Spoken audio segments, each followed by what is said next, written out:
Got a hot and heavy holiday on your mind? Lover's has the perfect pleasure presents with early Black Friday deals that will get you off the naughty list this year. Save up to 60% on the sexiest holiday gifts. Lover's Rewards members can win a holiday sweepstakes grand prize worth over $4,000. With 18 Western Washington locations, Lover's is the place for sexy holiday gifting. Mention presents for 20% off your purchase. Visit loversstores.com for official sweepstakes rules. Every industry, every job site, any challenge. Purple Wave's upcoming December 5th construction auction has the Caterpillar equipment to tackle it all. We make it easy to connect, inspect, and bid, ensuring you can find the right equipment that's ready to go to work for you. The equipment is ready to inspect at our partner Copart's yard in your area. Bidding ends December 5th at purplewave.com. The easiest and most straightforward way to buy and sell equipment. purplewave.com. Shop Amazon's Black Friday week now with new deals added every day. Save on home goods to deck their halls, toys to stuff their stocking, and electronics like noise-canceling headphones to silent their night. Shop great deals on Amazon. Hey, anyone know what channel the game's on? We know. Download the Sports on What app today and always know how to watch the game. Satellite, cable, or streaming. Sports on What knows the channel the game is on, and you can too. Subscribe today to start your 7-day free trial. Sports on What? We know. And now, here's the question. Hola, bitches. Good day to you and yours. Art, a harmless way to trigger an emotional response and a passionate argument is just to tell someone that you not only like, but prefer pineapple on your pizza. It always leads to chaos every time, and it should, because pineapple on pizza is stupid. Hey! And you know what else is stupid? Raisins. They're not good, they're not bad, they're just stupid. Hey! And I know not everyone agrees with that. Earlier today, in fact, Ryan Castle said, with a straight face, that oatmeal raisin cookies are better than chocolate chip cookies. That's just crazy talk. But no worse than our very own Mike Hawk's admission on yesterday's show that he doesn't like movie theater popcorn. Now, I don't even know how to respond to that buffoonery other than to remind myself that this is the same man who champions ciabatta bread. Ciabatta, by the way, means slipper, and it all makes sense because it has the consistency of a shoe.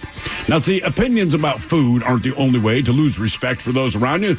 Some people, for example, think that cats are better than dogs. And unless you're talking about, like, on the grill, I can't possibly see why you'd think that. That exercise is enjoyable. That visiting the mountains is better than the beach. That baths are better than showers. That winter is better than summer. Or that Disney World is actually worth the price of admission. But people have all kinds of opinions about all kinds of things. And even though opinions are generally harmless, it doesn't mean you don't have a few that don't get under people's skin. And that is today's question. Today, no politics whatsoever.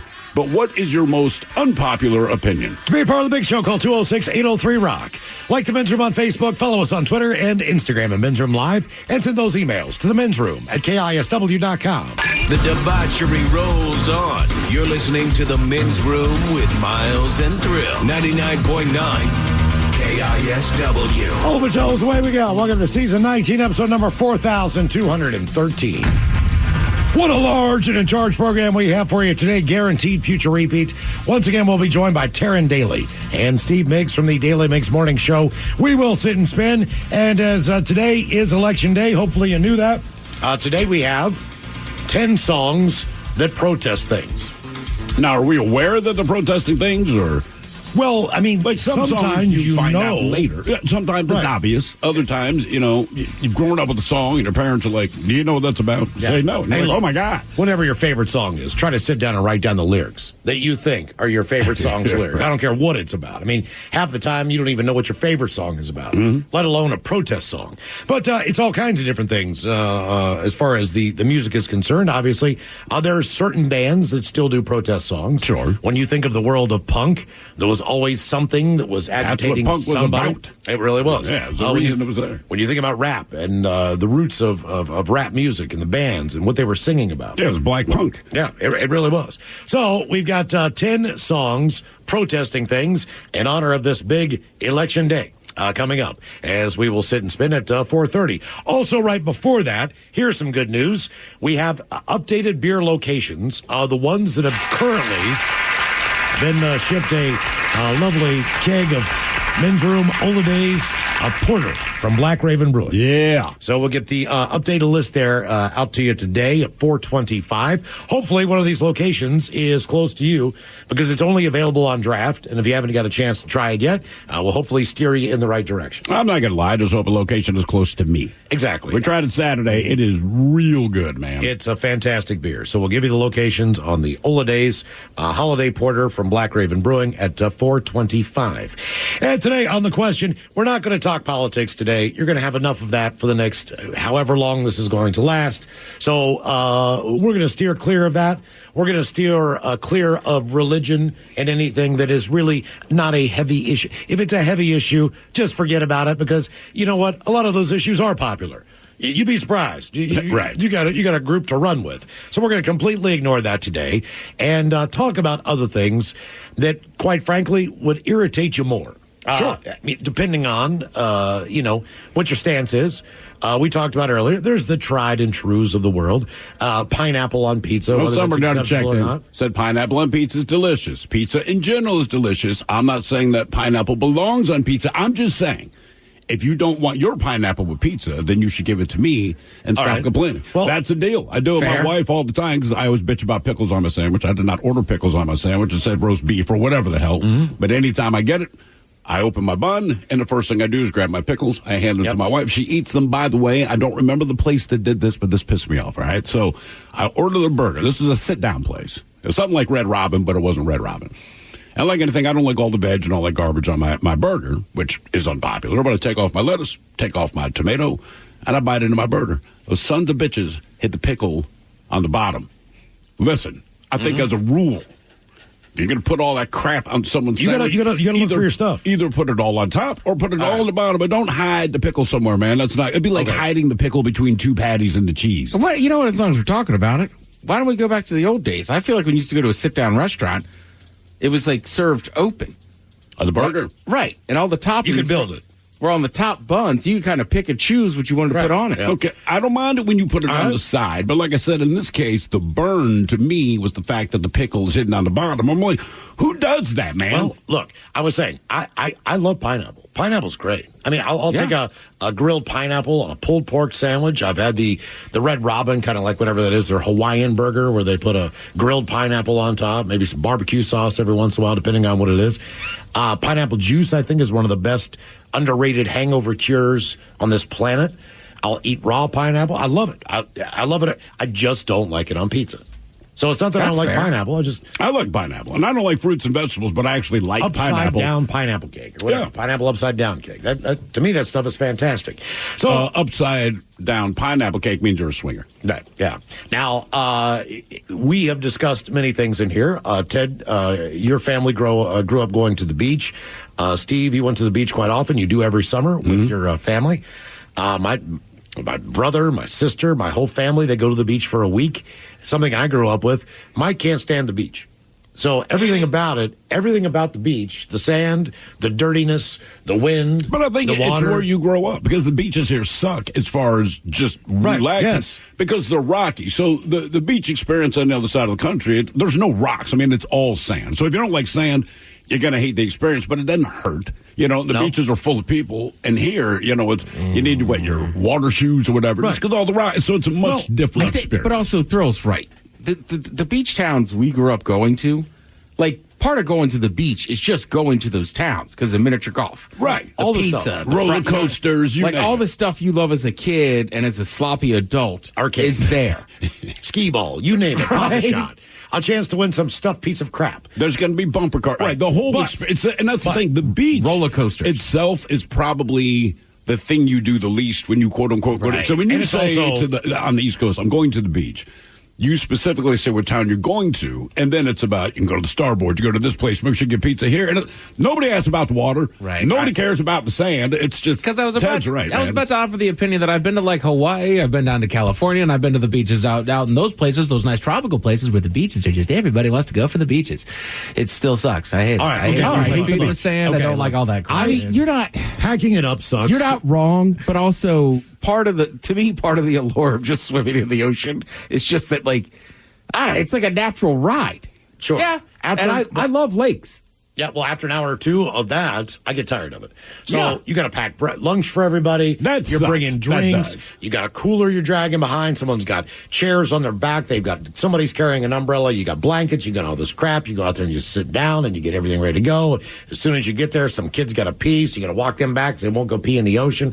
Blah blah Which blah is blah. stupid. Go blah. pee in the ocean. I'm not walking you to the back. Pee in the ocean. And I'm good in the ocean for about a couple hours, 2 or 3 hours of just being down there, getting in the water, doing my thing. But man, I love going back to the hotel pool because for whatever reason, that's just my comfort zone. I can read a book. Sure. I can get in the pool. So I kind of think I enjoy the hotel pool a little bit more because it's just there's not as much going on. It's not that I don't like going to the beach.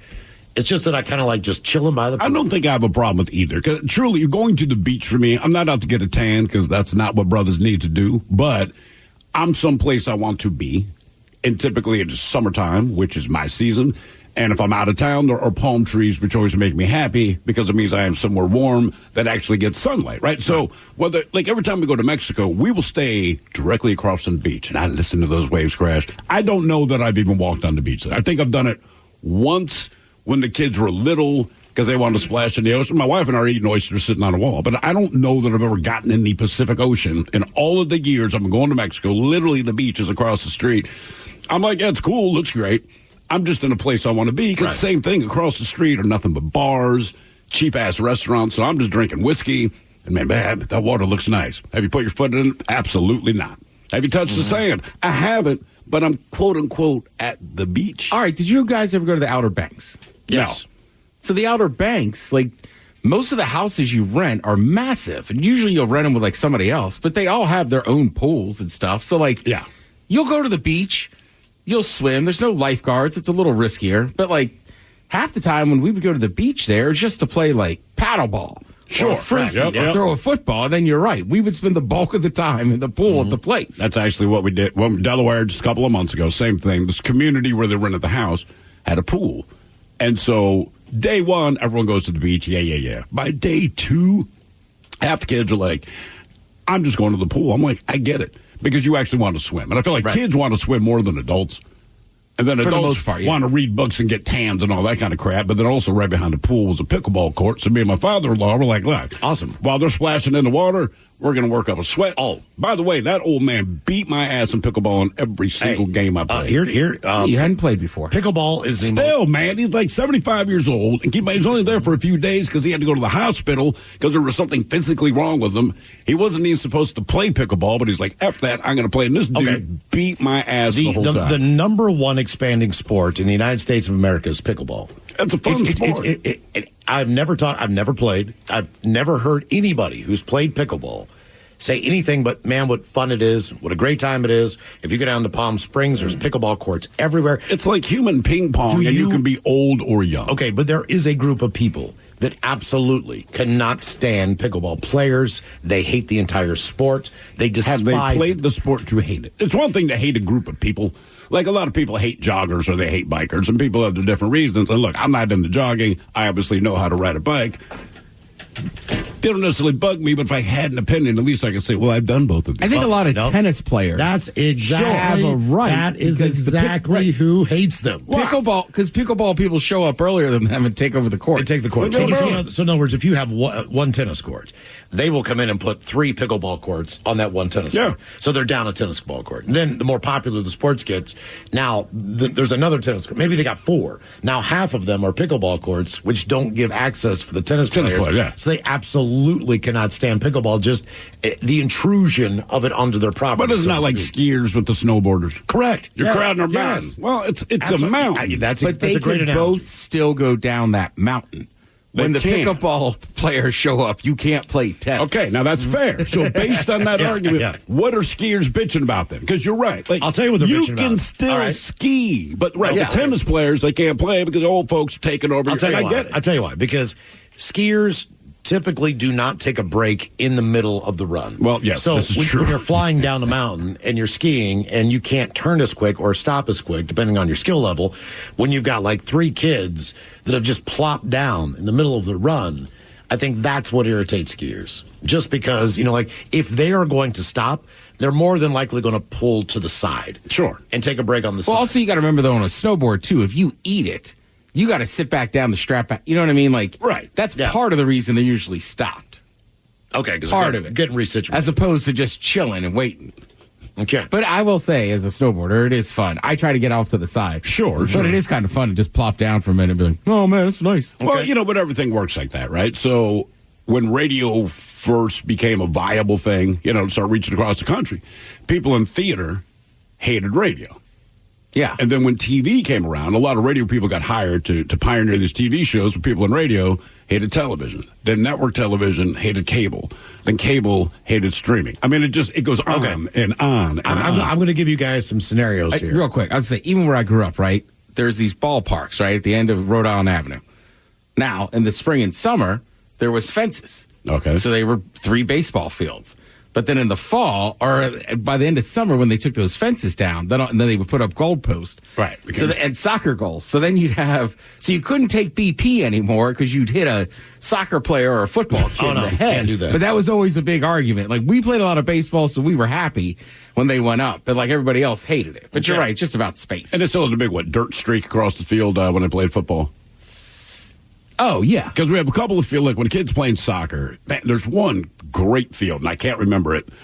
The problem is they have all of the lines for all the different, so they have soccer, they have football, they have lacrosse, and something else. And the problem is the kids couldn't figure out, like, what lines were the going out of bounds, which ones weren't, so the refs screaming, like, that's a football one, keep going. I like the idea. It was a very nice field. I like that they're trying to accommodate everybody, but it's like, man, you can't put all of the lines down at one time. All right, I'll give you some unpopular opinions. Agree or disagree. There is nothing wrong with walking barefoot in public. Disagree. It depends where you are. Look, it's your choice. Yep. I just think in a city, you're running a risk. I agree with Ted. It's your choice. It's also a gross choice. That sucks. Put your dag on. What if you're out in the country? What if you're at a festival? What if you're at the gorge in the grass? I feel like if you're on grass, whatever. And It's a little bit more acceptable, but put your doggone shoes on. Okay. If you're out camping at a festival, even I barely wear shoes at that point. Yeah. All right. Mike. Avocados are disgusting. Nah, I don't think they have disagree. enough taste one way or another. I've come back around. I'm on avocado. Yeah, but for years you just didn't like them. So It was how green shock. does your palate change like that? I don't know, to be honest with you. And I think what eventually changed it is I honestly did try a piece of avocado toast.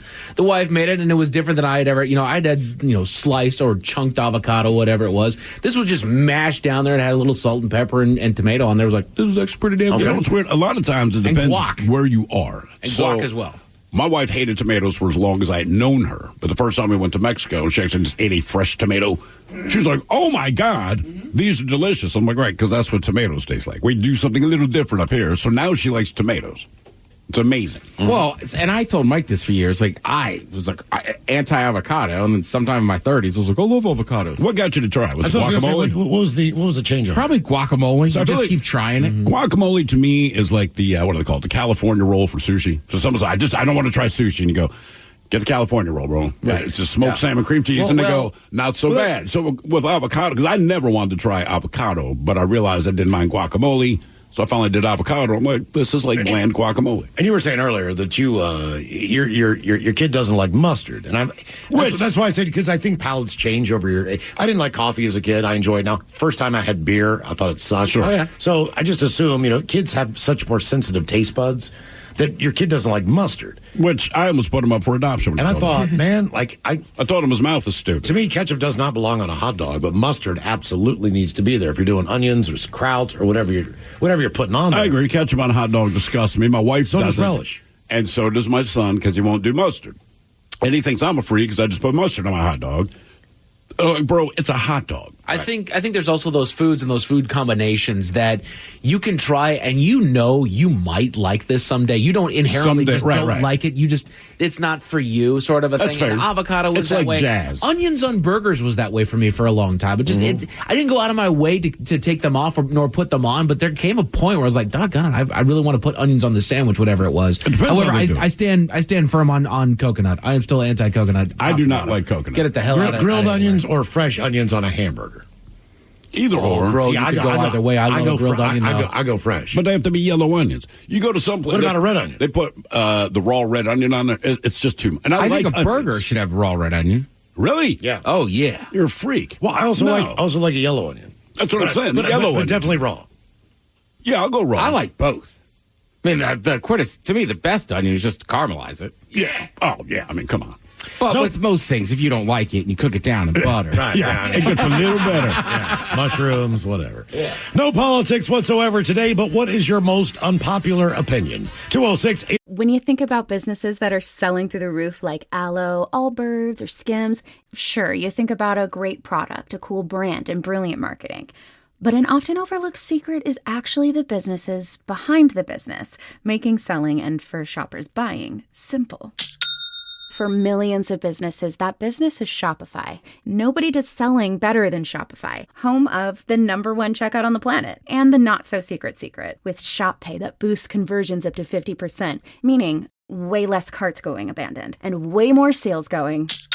So if you're into growing your business, your commerce platform better be ready to sell whenever your customers are scrolling or strolling on the web, in your store, in their feed, and everywhere in between. Upgrade your business and get the same checkout experience as business powerhouses like Aloe, Allbirds, and Skims. Sign up for your $1 per month trial period at shopify.com/Odyssey Podcast, all lowercase. Go to shopify.com/Odyssey Podcast to upgrade your selling today. Shopify.com/Odyssey Podcast. This episode is brought to you by Progressive Insurance. Whether you love true crime or comedy, celebrity interviews or news, you call the shots on what's in your podcast queue. And guess what? Now you can call them on your auto insurance too with the Name Your Price tool from Progressive. It works just the way it sounds. You tell Progressive how much you want to pay for car insurance, and they'll show you coverage options that fit your budget. Get your quote today at Progressive.com to join the over 28 million drivers who trust Progressive. Progressive Casualty Insurance Company and Affiliates. Price and coverage match limited by state law. Intrepid Travel's Cyber Sale is now on. Save up to 20% on hundreds of exciting small group trips around the world. Sip and snack your way through Japan. Wander the mountain ranges of Morocco. Or retrace the steps of the Inca in Peru. Book solo or with friends and join like-minded travelers and a local leader to help you explore beyond the everyday sights. Intrepid Cyber Sale, on now at intrepidtravel.com. Terms and exclusions apply. Check website for details. 803 Rock. 99.9 KISW. The shenanigans continue. This is the Men's Room with Miles and Thrill. Following the 5K a day, all you need to do is listen to the show here 1 hour each day on the Odyssey app. Your chance to win $5,000 a day until it's gone. Just download the Odyssey app. Make sure you're signed in so you get the credit for it. And listen to this fine radio station 1 hour each day for your chance to qualify. Our question, no politics whatsoever, but what is your most unpopular opinion? 206-803-ROCK. Someone here says, I don't know if beer being cold is something that someone would get upset about, but if it's not cold, I don't drink it. I'll tell you what, man, it really depends where you are. If you go to England, I would say most of it's room temperature. That's one that shows up on the list. Warm beer is better than cold beer. And I'm like, man... I mean, I will say this. Depends on the beer, maybe. And in England, because their beer's a little different. It is a little different. It's always room temperature. Right, it's not as carbonated. But you even, like, when you were there, mind. I didn't even really notice. I knew it was room temperature. I'd heard it's going to be room temperature. It's hard to explain, right? I feel like they also just like their drinks warmer because, again, they can tell when there's an American because we ask for ice in our drinks, and that is an odd thing to them. So I think they just prefer things room temperature. It's an odd thing, apparently, to a lot of people in a lot of different countries. Yeah. Like, we just like ice in our drinks for whatever reason. I would drink a warm beer. I don't have an issue with it, but I would prefer it's cold. If you go someplace that does not use ice normally, do not use their ice. Yeah. It's hard enough in an ice country to keep those machines clean. But buy it bagged. Yeah, get it exactly. bagged. No politics whatsoever, but what is your most unpopular opinion? 206-803-ROCK. It's not even, they will even tell you. Like, when we go to Mexico, man, when you sit down, once they realize you're from the States, they'll pour you a glass of water, but they will ask you, like, do you want ice? And one of their sales pitches, they'll even put it on the menu, like, we have bagged ice. Honest to God, that is a sales pitch, because they're like, man, if they get it out of the machine, you're going to be on the toilet. Hello, Harrison. Welcome to the Men's Room. Hola, Metrola. Hola. Harrison, I came to you first because your damn phone keeps dropping off. I'm sorry. I live on Whidbey Island, man. There's very spotty coverage everywhere. Yeah, man. How was that storm? Was something yesterday, wasn't it? Come on, man. It's a normal one. Well, 5 to 6 foot waves, I thought, and Ferry's counseling was pretty substantial. No, I mean, we've had worse. We've had 75-mile-an-hour winds out here. Damn. I was watching a video of a dude on foot just going over Deception Pass. Yeah. And it's like 50-mile-an-hour winds. He's like holding on for dear life. Oh, yeah, for sure. Yeah, So you should see.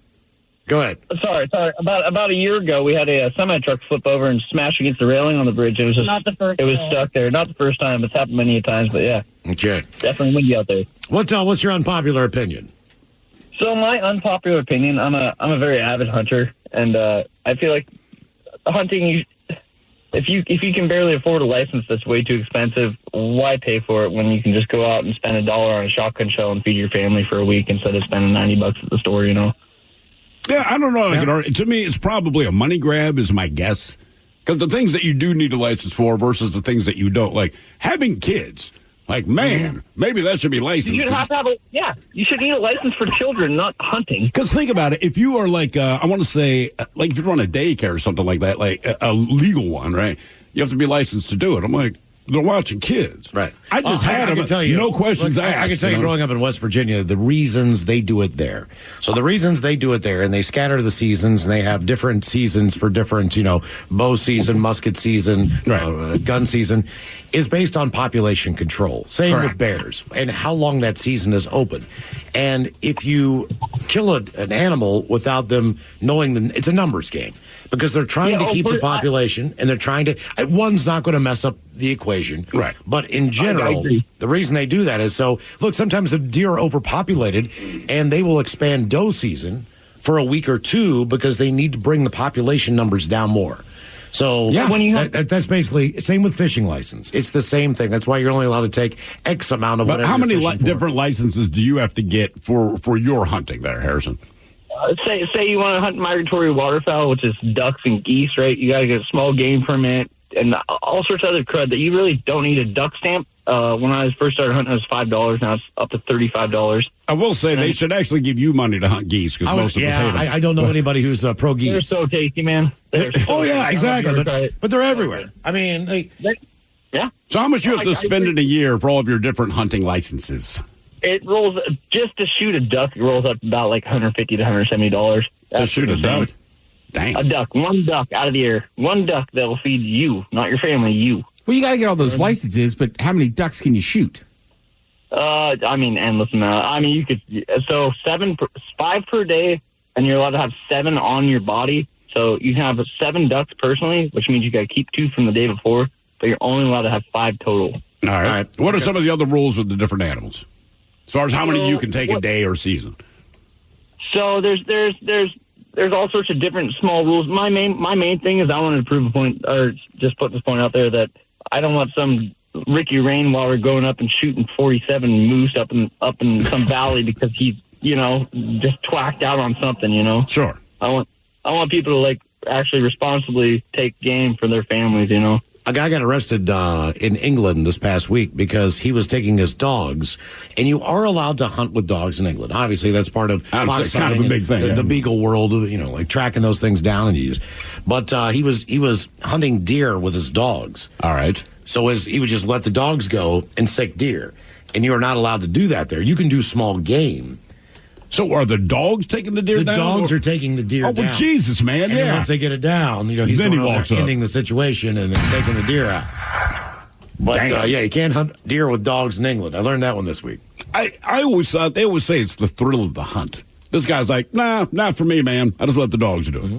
Yeah, I mean, dogs are practical if you're a bird hunter, and there's other reasons you take them out there. But typically, it's just to chase things out.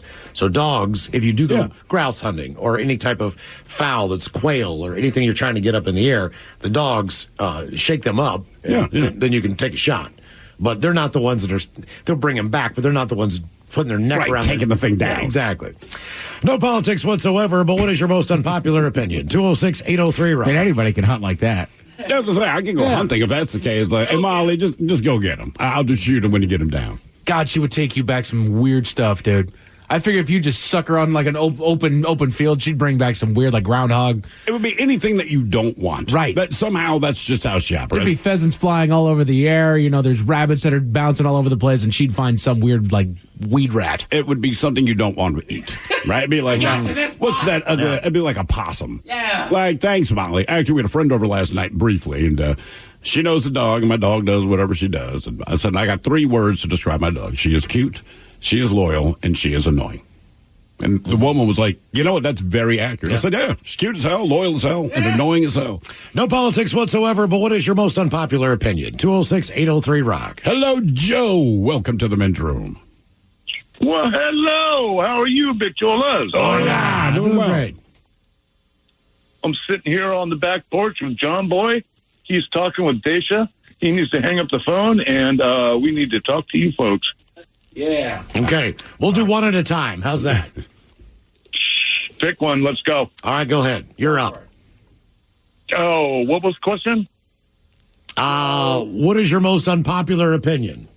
I never want to hear the Red Hot Chili Peppers again for the rest of my life. Okay. All right.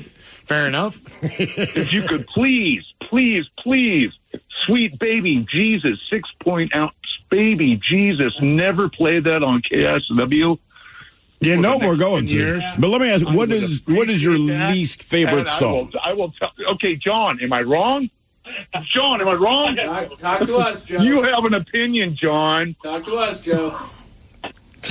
Go ahead, guys. No, it's your opinion, man. Yeah, I mean, I'm a fan of the Red Hot Chili Peppers. I have been my whole life, so that is an unpopular opinion to me. There are songs I don't like, just like any band. Sure. You're not going to like everything that they do. And most good bands, they change along the way and they evolve. And maybe the original sound that you like the band is not what they're currently doing.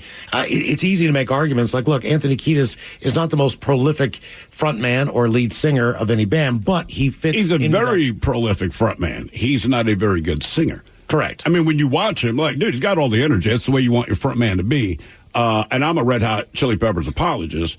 But he has a horrible voice. I don't know if it's a horrible voice. He can do one line, right? It's kind of like Geddy Lee. You can like Geddy Lee, you cannot like Geddy Lee, but you know it's a Geddy Lee when you hear him because there's one voice you will ever get. And ironically, we are not playing any Red Hot Chili Peppers in our show today. I kind of want to switch out one of the songs. You know what? You should, just for him. I think a lot of times it just has to do if you like that band or not. Like, I was watching a video the other day, and the guy's talking, like, I think it might have been the Chili Peppers, but the guy was Australian. He just goes, yeah, well, AC/DC, right, we talk about it, they do the same song. Every time. Now, I love AC/DC. Me too. We do. So I don't mind, but, like, not a ton of range. Yeah, you're right. I mean? He's got his voice. And before that, they had Bon Scott. Same thing. Like, he had one voice. I grew up on Kiss. I love Kiss. I love everything about Kiss. As far as when you go back and listen to some of their songs that they've done, and granted, they've been around for a long time, there are more turds than there are great songs. So, and that's just based on their catalog and just the albums they put out. There might be 1 or 2 good songs on Creatures of the Night. I think they did well into the 80s. So, I mean, you're talking a long time. But like most bands, though, when you're young, and keep in mind how prolific they were. Ask whoever your favorite band is, tell me if they put out 2 albums a year every year for the first 6 years of their existence. They do not, right? So these guys are constantly putting stuff out, and a lot of that stuff was actually really good. And then something happened in the 80s, kind of when the hair metal thing took off. Instead of like writing original stuff, whether you liked them or not, they were still writing more original things from their perspective. And in the 80s, they started copying people, and it kind of turned to crap. Well, except for I Was Made for Loving You when they copied the disco era. That probably still is one of their most popular songs they play at a concert, and it's got a different groove to it. And when it came out, it's like, oh, Kiss sold out. Now they're doing disco. And now it's a pretty well fan favorite. I like when people are like, well, Kiss sold out, they went disco. They had pinball machines, lunch boxes, posters. Right, exactly. Like, dude, they had their own dolls. They sold out long before they did a disco tune. No politics whatsoever, but what is your most unpopular opinion? 206-803-ROCK. I also think sometimes the rock crowd is the toughest crowd. Oh, for sure. Like I still like a lot of rap music, but in rap music, you kind of like sub-categorize stuff. So if you said to me, who's my favorite rapper? I'd be like, rapper, lyricist, you know what I mean? Or hit maker. Sure. Like Drake makes awesome songs. Yep. I don't think anybody's going to argue he's the greatest rapper of all time, but like, you want to hang out and listen to a banger, put on Drake. Like, I like Kendrick. Kendrick doesn't always get me in a very fun mood. Right, like Alice in Chains. Great band, but I'm not putting them on for a pick-me-up. Like, you see, right. Dirt is one of the best albums out there, but I got to be in the mood, man, because I know what mood I'm going to be in when I'm done listening. I'm going to bang my head. I'm going to sing along. Then I'm going to need a cigarette and a beer and think about my life. I mean, would say that's arguably the greatest thing about that hair metal era is it's just fun. It was. And it was all hits. Although, to your point with rap, though, I think it's easier to rap, too. One, because there's a lot of samples. So you're drawing from other music genres. You can't just say, I just like rap and I don't like other music. Like, you do, because that's a lot of it. And also, they've always collaborated. Yeah. Right. So featuring. Yeah, like in the rock world, man, that's just not if Sammy something that Hagar happens. replaces David Lee Roth, people lose their goddamn They lost their mind. Oh, my God. Back to your rock thing. Like just rock fans. Like, Club Dave, whatever. Team Dave, whatever it was back then. Well, even to this day in the rock world, I'm like, I get it. And the funny thing is, especially, doing this show for forever in Seattle for a long time, we're lucky enough to know some of these people, these bands. They're all the same friends, but you're right. They don't have crossovers like rappers do or features. No. But when one of them comes out on stage with bands and oh my God, Jesus Christ! Because rock doesn't do it. So like when Temple of the Dog happened, right? Yeah. Sad why it happened, but the fact that album came out to people that liked rock, you're like, this is unprecedented. Mm-hmm. You maybe put together a super group. But it was a temporary thing. You kind of understood what it was about, right? But otherwise, they went back to their bands. Yeah. My unpopular opinion, Velvet Revolver is Guns N' Roses with Scott Weiland. Some of Guns N' Roses' best songs are in that Velvet Revolver catalog. Oh, absolutely. I think Velvet Revolver is an amazing band. In my mind. No politics whatsoever, but what is your most unpopular opinion? 206-803-ROCK. I think what's his name was a great frontman. Scott Weiland. Scott Weiland. Absolutely. I've also heard my buddy Barnes talks about the worst show he'd ever seen was the Scott Weiland show. Oh, really? Yeah. Solo or with... It depends on where he is in life. He just was all drugged out. And you got to get him at the right moment, man. Right, I mean, that's the thing with dudes like that, Like, look, we like Jane's Addiction. When we saw them play a couple of years ago, great show. Apparently things have changed. Not just the fact that he punched Dave Navarro, but the fact that, like, dude, he was slurring his words, didn't know the words. That would piss me off. Because up until then, if you'd asked me, I'd be like, oh, yeah, go see him, man. He's great front man. No politics whatsoever. What is your most unpopular opinion? 206-803-ROCK. Hello, Tina. Welcome to the men's room. Hola. Hola. All right, guys. I consider myself a strong, independent, modern woman. I love football. But I cannot stand female commentators on the football field. I hate that so much. Really? I don't even notice anymore. Like, who are you talking? Sideline reporters or people actually doing the calling from the booth? Which are there any women calling from the booth? There is a college. Field. I don't want them there.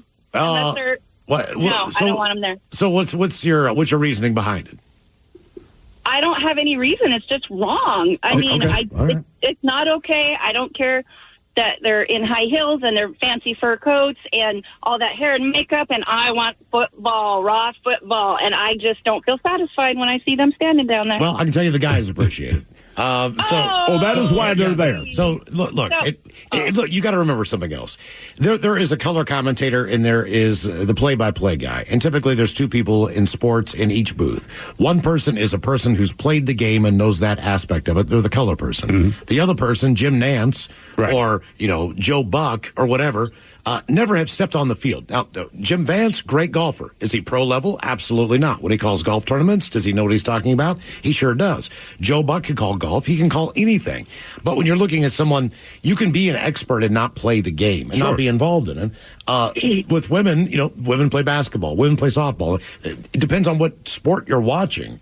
But, the insight is the same. I haven't played the game, but I know enough about the game to give you insight. I was going to say, my unpopular opinion is let the color commentator just be a guy or a woman again. I don't know why it has to be an ex-athlete. Right. Some of them absolutely suck and have no background in professional broadcasting. And the thing is, and honestly, those would be the better guys on the sideline. Because I hear what you're saying about the sideline report. Goose was amazing when he was on the sideline. Yeah, but because it's just personality, because sideline reporters don't offer much opinion. They literally say, I just talked to the coach. They're just regurgitating information. Correct. So male or female. I'm not saying the job doesn't isn't super involved, but what they're asked to do is like you are just reporting information. You're not making a call Patrick about the next Mahomes play. just got checked out on the sidelines. It looks like he's going to be good. You're going not back in. You're not even commenting on the game. You're not commenting on the state of the game. You don't bring up the score. You don't talk about the penalties. They literally just say what you said. No reporter. Patrick Mahomes seems to be okay. I saw him stretching out his knee.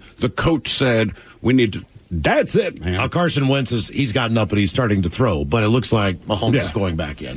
You're an actual reporter reporting on the event. But that could be your point because you're right. At that point, the sideline reporter is just eye candy because they're just giving you the report, right? They're not coloring the game for you. They are. I like it when it's just dumping rain. You're like, it's pouring rain down here. Here's a quick unpopular opinion from last night. Mahomes isn't actually hurt. No. That guy lives off the field more than anybody I know. I know. Who was the basketball player who used to do that all the time? LeBron. No, there was somebody. Just every game. So when he came back onto the court, Paul Pierce was famous for it because he got dragged off in a wheelchair. And maybe I'm thinking Paul Pierce. 2 minutes later, the guy that got shot 9 times. He got stabbed 9 times. 9 times. Yeah. He's a real tough guy. I did get in touch with Cal, so he's going to switch out one of our songs for Chili Peppers. All right. Good news for you, Joe. No politics whatsoever, but what is your most unpopular opinion? 206-803-ROCK. Every industry, every job site, any challenge. Purple Wave's upcoming December 5th construction auction has the Caterpillar equipment to tackle it all. We make it easy to connect, inspect, and bid, ensuring you can find the right equipment that's ready to go to work for you. The equipment is ready to inspect at our partner Copart's yard in your area. Bidding ends December 5th at purplewave.com. The easiest and most straightforward way to buy and sell equipment. purplewave.com. Looking to turn up the heat in your relationship this holiday? Lovers has the perfect pleasure presents with early Black Friday deals that are as nice or as naughty as you are. Save up to 60% on the sexiest holiday gifts. Lovers Rewards members can win a holiday sweepstakes grand prize worth over $4,000. With 18 Western Washington locations, Lovers is the place for sexy holiday gifting. Mention Indulge for 20% off your purchase. Visit loversstores.com for official sweepstakes rules. Shop Amazon's Black Friday week now with new deals added every day. Save on home goods to deck their halls, toys to stuff their stockings, and electronics like noise-canceling headphones to silent their night. Shop great deals on Amazon. Hey, what's the easiest way to find out what channel the game's on? Sports on What? Subscribe to the Sports on What app and quickly find the channel for every provider. Satellite, cable, or streaming. Sports on What knows the channel the game is on, and you can too. Download today. 99.9 KISW. We return to the men's room with Miles and Thrill.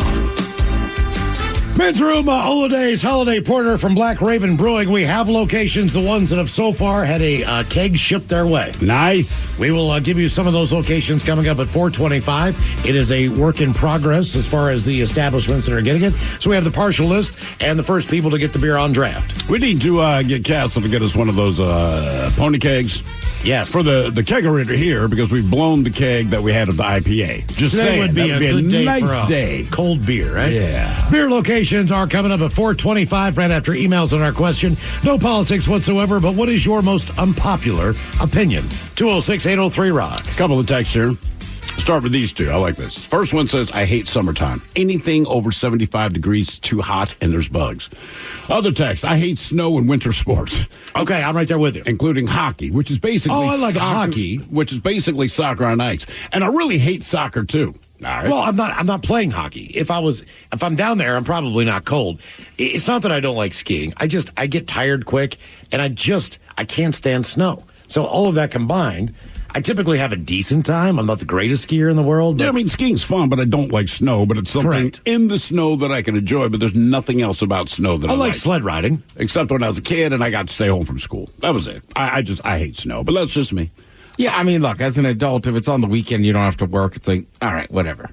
But the problem is, the kids are like, you want to make a snowman? It's like, listen there, Frozen. No, I don't. But inevitably, I'm out there making a snowman. And to me, I'm like, I'm just cold. That's all it is. I'm not even sure I'm wearing gloves. I don't even know if I can go out and do that. Yeah, every time it gets really cold, trust me, we do like the mass purge in our coat closet. Like, I know you can always find like one winter glove, but you can't find the other one. But then you can find the other hand of another pair of winter gloves. You can't find it. So it's like I have one. It's in the coat. I never know. So I'm wearing two different gloves. And I'm like, but when you're cold, I don't care what you look like. You're just doing what you got to do to stay warm.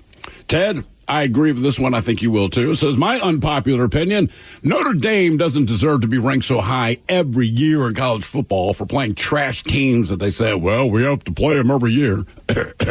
Army and Navy before this year. I mean, look, I agree 100%. I think it's one of the most overrated programs in the country. Yeah. I will say in their defense, though, it's not their fault that some of those programs had got really bad. Look, that's true. You cannot control who it is you're going to play. Like, Michigan always stayed good, but, like, Michigan State goes up and down, like some of those schools. Then here's somebody says drugs should be legal. I agree. Some other countries have done it. There's a way to do it, so it's not just everyone doing it. Says graffiti is art if you are Banksy. I would say graffiti to me is art. Well, no, let me rephrase that. Graffiti is just that ugly spray painted penis that all of us could do. Yeah. And then actual street art, I think most people recognize as street art. A mural. Because you'll see some of the spray, like I-5 right now, they're kind of tagging it. A lot of taggers have come back, and I started making mental notes of some of the names to say, hey, kudos to you, man, because your art is good. Other people, it's like, why are you spray painting in the same area as these guys? You know what I'm saying? Like, it doesn't. Some of these guys are Picassos out there, and other guys are like doing a 3-year-old stick figure drawing. I'm like, just find a different place to put your crap, and then the guys that are doing great art, just let them keep sticking the walls, because you're not going to stop them from doing it. So at least if it's good art, I go like, all right, man. I think people, as I would describe it, is I think people like graffiti. I think people hate taggers. Yeah, maybe that's And a lot of it is just people tagging turf, whether the gangs or just one dude or whatever. Yeah. I'll give you a couple more here. See if you agree. Being obsessed with Disney when you're an adult is just plain weird. I think that it is, yes. Yeah. I go back and forth. I love the parks as an adult. If it's your whole personality, it's a little strange. If it's your whole personality, yeah. But what am I going to say about that? I'm a Star Wars fan. We're not saying that you can't like it. We're saying if you're obsessed with it. Well, if you're, right. If you're, like you said, if it's your whole personality. Family vacations, once every year or 2 years, you're going to be in Disneyland. You're going to be in Disney World. And I got news for you. That is not cheap. So it's not that, I do have a good time there. I do not need to be there for probably, it's kind of like Vegas. A very limited amount of time. Yeah, I'll do a couple days. As but much after fun. that, I think I've ridden all the rides that I wanted to. I've seen all the attractions. It's time for me to get the hell out of here. And look, you know what terrifies me more than like going to Disney World, which I still have no interest in doing, but a Disney cruise. That to me would be my personal nightmare. And they have a commercial for it right now. They play it every Sunday. They have their own island. I want to say. And that's what I'm saying. Yeah. I can't escape it. It's everywhere. And look, and I do have kids. I'm sure they would have the time of their life. Well, I'm a rotten father and it ain't happening on my dime. Like, if that's something you guys want to do, hope that one of your friends is going and they invite you, or maybe your grandparents can do it with you. But look, man, no, I cannot be trapped on a boat with Disney people. I mean, Disney World is very expensive. Yeah. But the good thing about Disney World is it is so big. Even if you spend a week there, you're not going to see everything. Right, you're not going to do everything. Yeah. And then if like my uncle was smart, right? Years ago when his mother passed away, whatever the inheritance was, he put it in the vacation club. So he's been accruing points in this and that. So it's a Disney Vacation Club specific. Correct. Okay. Right? And it's kind of like any timeshare thing. All right. Like you could trade with people that want to stay at Disney one year. But he's just one of those people, right? He wanted to do it. He loves Disney. So he stays up on it. So it's a little more affordable. He can go every year. But then also, like, if you stay on property, like, there's a ton of stuff to do. And you can go to the other pools, too. So, like, some days when we're there, we'll just go to the Swan and Dolphin, I think, and just go hang out at their pool. All right, let me ask you this. Lake Buena Vista, maybe? No, Lake Buena Vista is in Epcot. And I know the place is super clean, and I have that horrible, nasty habit of smoking. How are they about smoking? I haven't been since 2011. Okay. There was smoking sections, which is ironic, because, again, my uncle, fitness guy, not a fan of smoking, but even he would say, like, they got to give them more options. Right. Yeah, that's why I'm asking. Yeah. That would be my biggest problem at a place like that. And look, I understand, you run your business the way you want to run it. But if it's like, hey, man, no smoking on premises, I would definitely tell the kids, I'm going to drop you off at Disney World, Dad's going to do something else for a couple of days because you don't want to be with Dad waiting in line for 3 hours and he's Nick fitting in the heat. This is not going to be good for anybody. Disney World is in Florida. Right. And there's so many world travelers. I mean, so like I said, when I was there in 2011, they still definitely had them. You had to kind of hunt around. World travelers. A fun note in history, Walt Disney smoked 3 packs of cigarettes a day. He smoked 60 cigarettes a day, and never once did he smoke a filtered cigarette.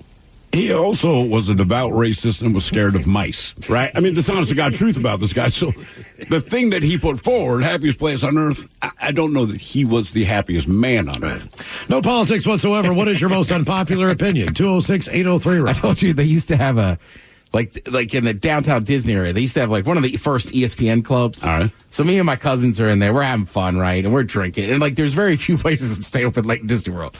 This one did. And everybody, all the cast members that work there have where they're from.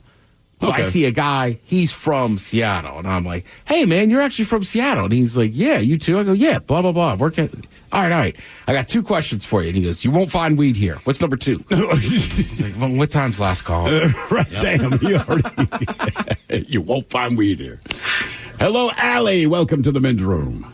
Hola. My unpopular opinion is that golden doodles or labradoodles, all those doodles are hypoallergenic because they're not. Wait, say that again. So your opinion is that they are hypoallergenic? They're not. People think they are hypoallergenic, but they're not. And it drives me absolutely crazy. Now, is this one of those things you know as a fact, but everyone feels differently, and so it drives you up the wall? Well, poodles are hypoallergenic, but they're breeding them with, Labradors, golden retrievers, and they're like, oh, they're hypoallergenic now. It's like, well, no, they're not. I think they look like a towel. Yeah, they're ugly, but yeah. I do agree. Most of the dog breed, and this is just and look, I like dogs, but most of the breeds that end with doodle, I can't explain it, but when I see them, I'm irritated. Even before I know they're a doodle, I don't know what it is about their look. And look, if someone gifted me one, I'm sure it'd be my best bud, right? Mm-hmm. But there's just something about them. I'm like, God damn it, man, it's a doodle. I'm like, of course it's a doodle because I looked at your dog and I was irritated. Unpopular opinion, I wish the Doberman would come back. I worked as a vet tech, and so I swear 10 dogs a day were some sort of Let me ask you a question. What happened to the breeds that we grew up with? Like Dobermans, Rottweilers, Collies, Irish Setters. Where did all those dogs go? They're very rare now. Yeah, but why? I don't know. Everyone wants to breed them with a poodle. Everything is with a poodle. Bernese Mountain Dog, Labrador, golden retriever. Are poodles the most? Are poodles, I guess, the most sexed out dog then of all the breeds? I don't know. It's just everything seems to be mixed with a poodle these days. What hypoallergenic? What dog would you not want to own as just breed alone based on your job and what you've dealt with? What animal would you never adopt? Oh, like a dog. Oh man. Well, the breed of dog. Probably like an Italian Greyhound, just because you could step on it and break it so easily. Other teeny those are little tiny ones. Those are whippets. Leg, yeah. Yeah. Okay. All right. What about what are your beagles? What about beagles? My limited experience, I'm like, I never want a beagle. Well, I had a dachshund, so the barking and all that stuff doesn't really bother me. So I would actually love a beagle, but the barking, they call it bay. Oh my God! It drives people crazy. No, don't do it. Don't do it. We had 2 greyhounds at our holidays porter party up in Woodinville on Saturday. I was shocked. They were so nice. I don't remember them. Yeah, they were. I thought the one was wearing a jacket. He was because they had a unique pattern. Yeah, if you're a dog, you got it's jacket required at Black Raven Woodville. But so greyhounds, the full size ones, once they're done a certain age, I've heard they're great, like even apartments, because they don't do a ton. Bark, but I've heard it takes a second for them to kind of normal. Apparently, but I've heard they're real skittish and weird. Well, one of those when they get out of the racing. One or both of them were racing dogs. So yeah, and those dogs were very outgoing and would let you pet them. I even said to whoever had them, I was like, I don't know that I've ever met a greyhound that was just cool with people. That's a good point, man. Seriously, I've only met a few in my life, but they're a little skittish. They weren't mean. They were just weird and freaked out by everything. You're right, though. What happened to the Doberman? Like, as a kid, they terrified me. One, because you're a kid and they're bigger than you. But They're a loyal dog. They're a smart dog. Fairly well behaved. As long, but I don't see them. You still see German Shepherds. There's certain Shepherds breeds never that go kind of away. pass the Retrievers never go away. But Doberman, I occasionally see a Rottweiler. But the Doberman, man. Like, I would get a Doberman now. Well, just a big old Lassie Collie, too. I mean, when's the last time you saw one of those walking down the street? Or somebody walking their dog, and it's a Collie. I have not seen a Collie in 20 years since I've been here. Are they mixing Collies with something? Because there's some dog that looks like a Collie, but it's not a Collie, but it's smaller than your average, like Border Collie. There are miniature Collies. Maybe that's what it is. Yeah. No politics whatsoever today, but what is your most unpopular opinion? 206-803-ROCK. Hello, Franco. Welcome to the men's room. Good day, Baltimore. We're going to find out Thursday night. Yeah, I know, dude. I'm worried about that game, brother. I ain't going to lie. Nice times. All right, so I get annoyed when I say I don't like green bell peppers, but I like all other bell peppers. And everyone says they all taste the same. I disagree. I don't think they taste the same. Really, you're a cook. The thing, they're all the same pepper. It just depends kind of where it is. And it's on the vine that you picked it. Yeah, on the vine that you picked it, where it is in its ripening process or whatever. But that said, in my opinion, green bell peppers, I think, have the most taste. So if you don't like the taste, they're going to be the worst to you. Yeah, I think yellow has probably the least flavor. Taste. Yeah, it means flavor. And then red is somewhere in between. Green, I think, is best with sausage. I grew green peppers this year in my little tiny box that I have. And there's still one on there, and it's going through the yellow-red morphosis. Yeah. Because it's still on the vine. That is quite a big word. Yeah. The yellow-red morphosis. See, and I'm sure that is a word. Well, it's kind of blended together. It's the yellow-red morphosis. Yeah. You said it. One color. It's going to go one way or the other. Right. I just don't know which one. I like the yellow and orange ones better. You should get the 3-pack sleeve. You ever see those, man, where they have a yellow one, a red one, and a green one? I mean, look, now, Frank, all right, I see what you're saying. You don't like the green ones. All right, you know what? I don't dislike them, but my choice would be any of them that aren't green. It's also weird. It's like I eat more raw yellow or orange, but I feel like I cook green peppers more. Yeah, because I feel like a lot of recipes, they always call for green pepper. Yeah, if it's peppers and onions, I can just go green. Green pepper, yeah. What is your most unpopular opinion? 206-803-ROCK. Hello, Brian. Welcome to the men's room. Hola. How you guys doing? Hola. Doing great, Brian. Thank you. Hey, on a quick note, I just got back from a cruise this past weekend, and when we pulled into the Bahamas, the boat next to us was one of those Disney cruises, and I looked over and I just said, absolutely not. Up on the pool deck, they're playing the movies, and I said, there's no way I could do that. So yeah, I agree with you there. And look, man, and there's nothing wrong with Disney, but even when I was a child, I was not a big fan of their product. Overwhelmingly, I was not. I enjoyed the Rescuers and all that. The rest of it just wasn't for me because they sing too much. I've always had an issue with that. It's a weird tick I have. Stop singing, just answer the goddamn question. But I feel like if I'm on a Disney cruise, not only will everyone be singing, but they will not sing a single song that I like. Also, I like to drink and I like to bar, hop on. They're really not designed for that. No. They do have alcohol on those. But the thing is, like, you have 2 parents. You have 3 kids. The kids, by the time you're done and you do all the counting on board, there's more high-pitched screaming and kids as far as pool access. Now, maybe they have an adult pool. I don't know, but it just seems like you're fighting the kids for everything. Get in line for an ice cream cone, whatever the deal is at the buffet. You got 900 kids and like 12 adults. Right. It's almost like, The unpopular opinion on me with the holidays coming up is this craze with cauliflower, mac and cheese, cauliflower pizza crust. What? If I go to somebody's house and they bring a cauliflower mac and cheese, I'm throwing hands. What is cauliflower mac? What is the cauliflower in place You of? just mash it up, the potatoes. So you could mash it up and make it as creamy as like a potato. So it's macaroni and cheese, but with cauliflower instead of noodles. No, he's talking about mashed potatoes. Or like cauliflower rice. Mac and cheese as well, and that would just throw me off. And this cauliflower crust pizza and all that, just, I don't know. It's a bad vegetable to eat to begin with, and now you're putting in all of the good stuff. Well, I hate cauliflower raw. Yeah. But I like cauliflower crust pizza. I'm fine with all that stuff. Now, granted, I wouldn't serve it to people. That's something I'm choosing to cut down on whatever is bad in the other stuff, but the cauliflower. But around the holidays, come on. The fried buffalo bites are not bad. Yeah. So when they do that It's kind of because thing. you covered in a buffalo sauce. That's what your mom did. If you took a dog turd and covered in buffalo sauce, it's better. Yes, and that's what my mom did. She covered everything in cheese, so we would eat it. So when you got cauliflower, it was like in a cheese court dish, or broccoli the same way. Just to get everybody else to eat it, she'd slather that crap in cheese. But that's always my argument. But cheese doesn't need its help.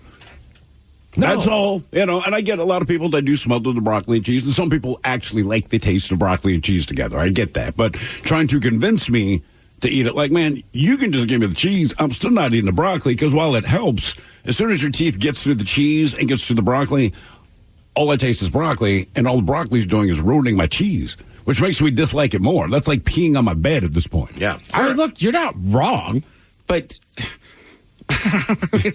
right? Miles and I, kid, our moms were just trying to figure out some way, like, will you eat some goddamn broccoli? Right. All right, we'll put cheese on it. Exactly. That's what my mom So did. you're not wrong. I agree with you. I'd rather just have cheese. Some more food takes. I love fruitcakes at Christmas.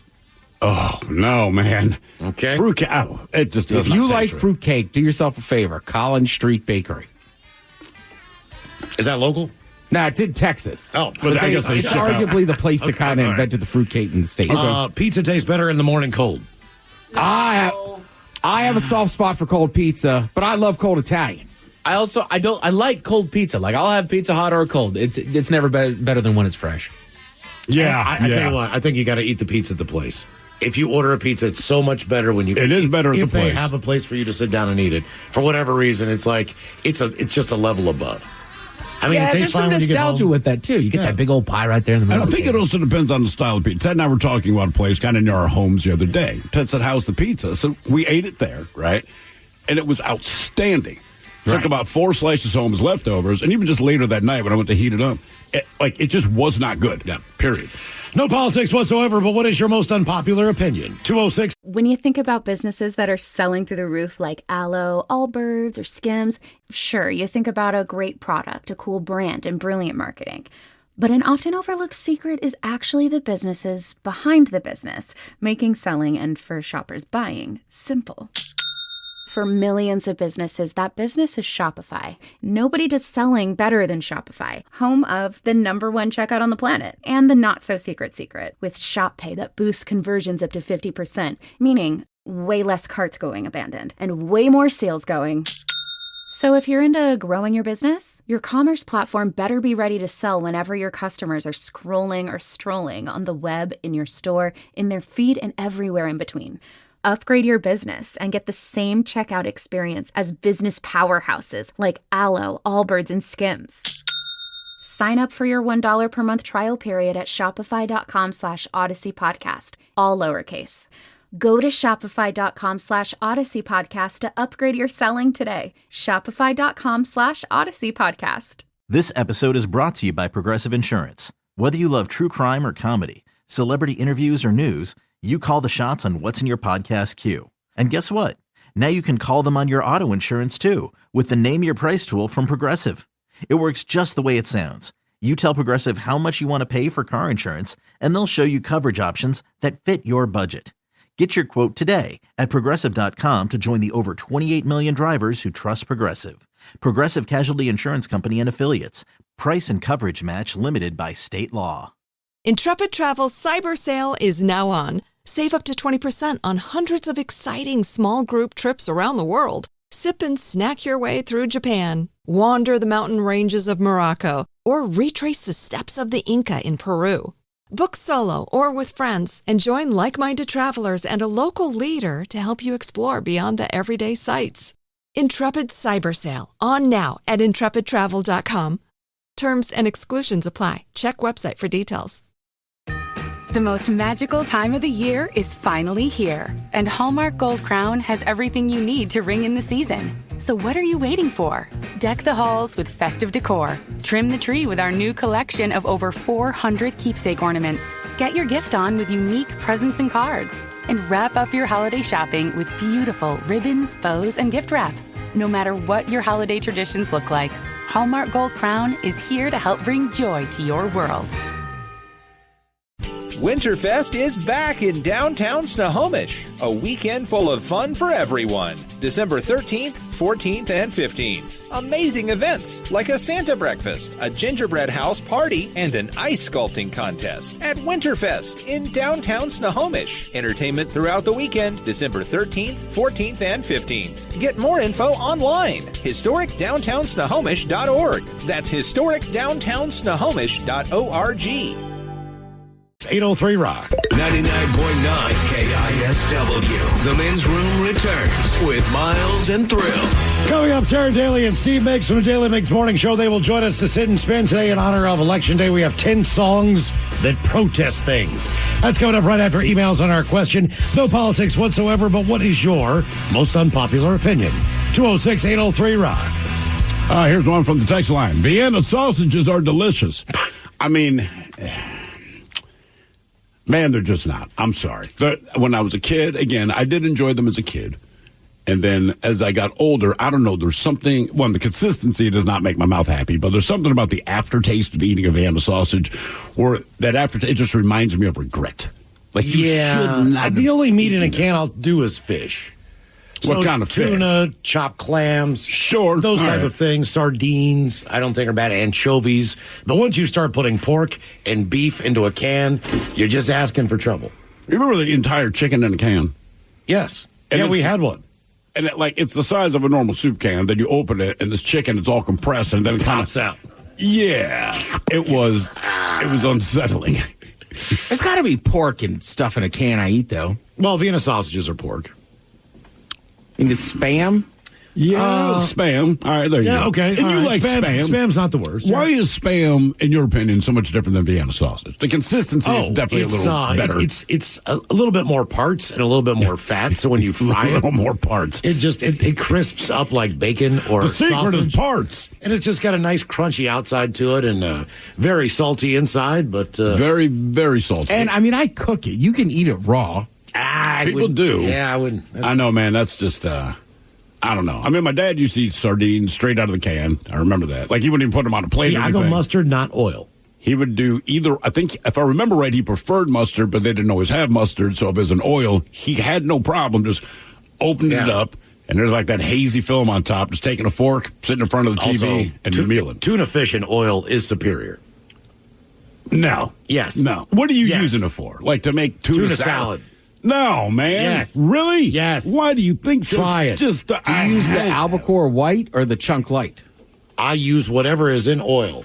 So it's funny because, like, when I was a kid, that was a massive deal. Really? Now, as an adult, I don't care. Yeah, I don't care. I don't even think I look at the only thing I look on the can, honestly, Miles, is it an oil or water? If it's an oil, like, put it back. But you should give it a try. I can give it a try because I do like tuna. I just think it gets so potent at that point. It's just like, too much for my mouth. No politics whatsoever, but what is your most unpopular opinion? 206-803-ROCK. All right, quick question for you. Have you ever met people that, when it comes to frozen vegetables, or canned corn. All vegetables win. That is there a specific brand? No. If it's flash frozen, it's going to be much fresher than anything from a can. I mean, I would imagine some people will argue Green Giant.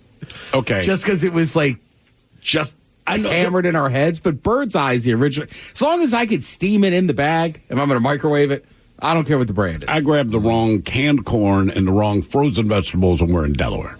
And I could not believe this, right? It's like, I can't remember, I think it was taco night or something. So I went to the section, threw it in the shopping cart. My wife's like, we got to take that back. I'm like, this is what's on the list, man. She goes, look, my family, it has to be, and I can't remember what brand it was. I don't think it was Green Giant. And I don't even think it was, what's the other one, Bird's Eye or whatever it is. All right. I don't remember what it was. But so you got some crappy stuff. I guess. I was like, are you being for real right now, man? It's canned corn and a bag of frozen vegetables. But yeah, it had to be whatever the brand was. I'm like, this is unreal.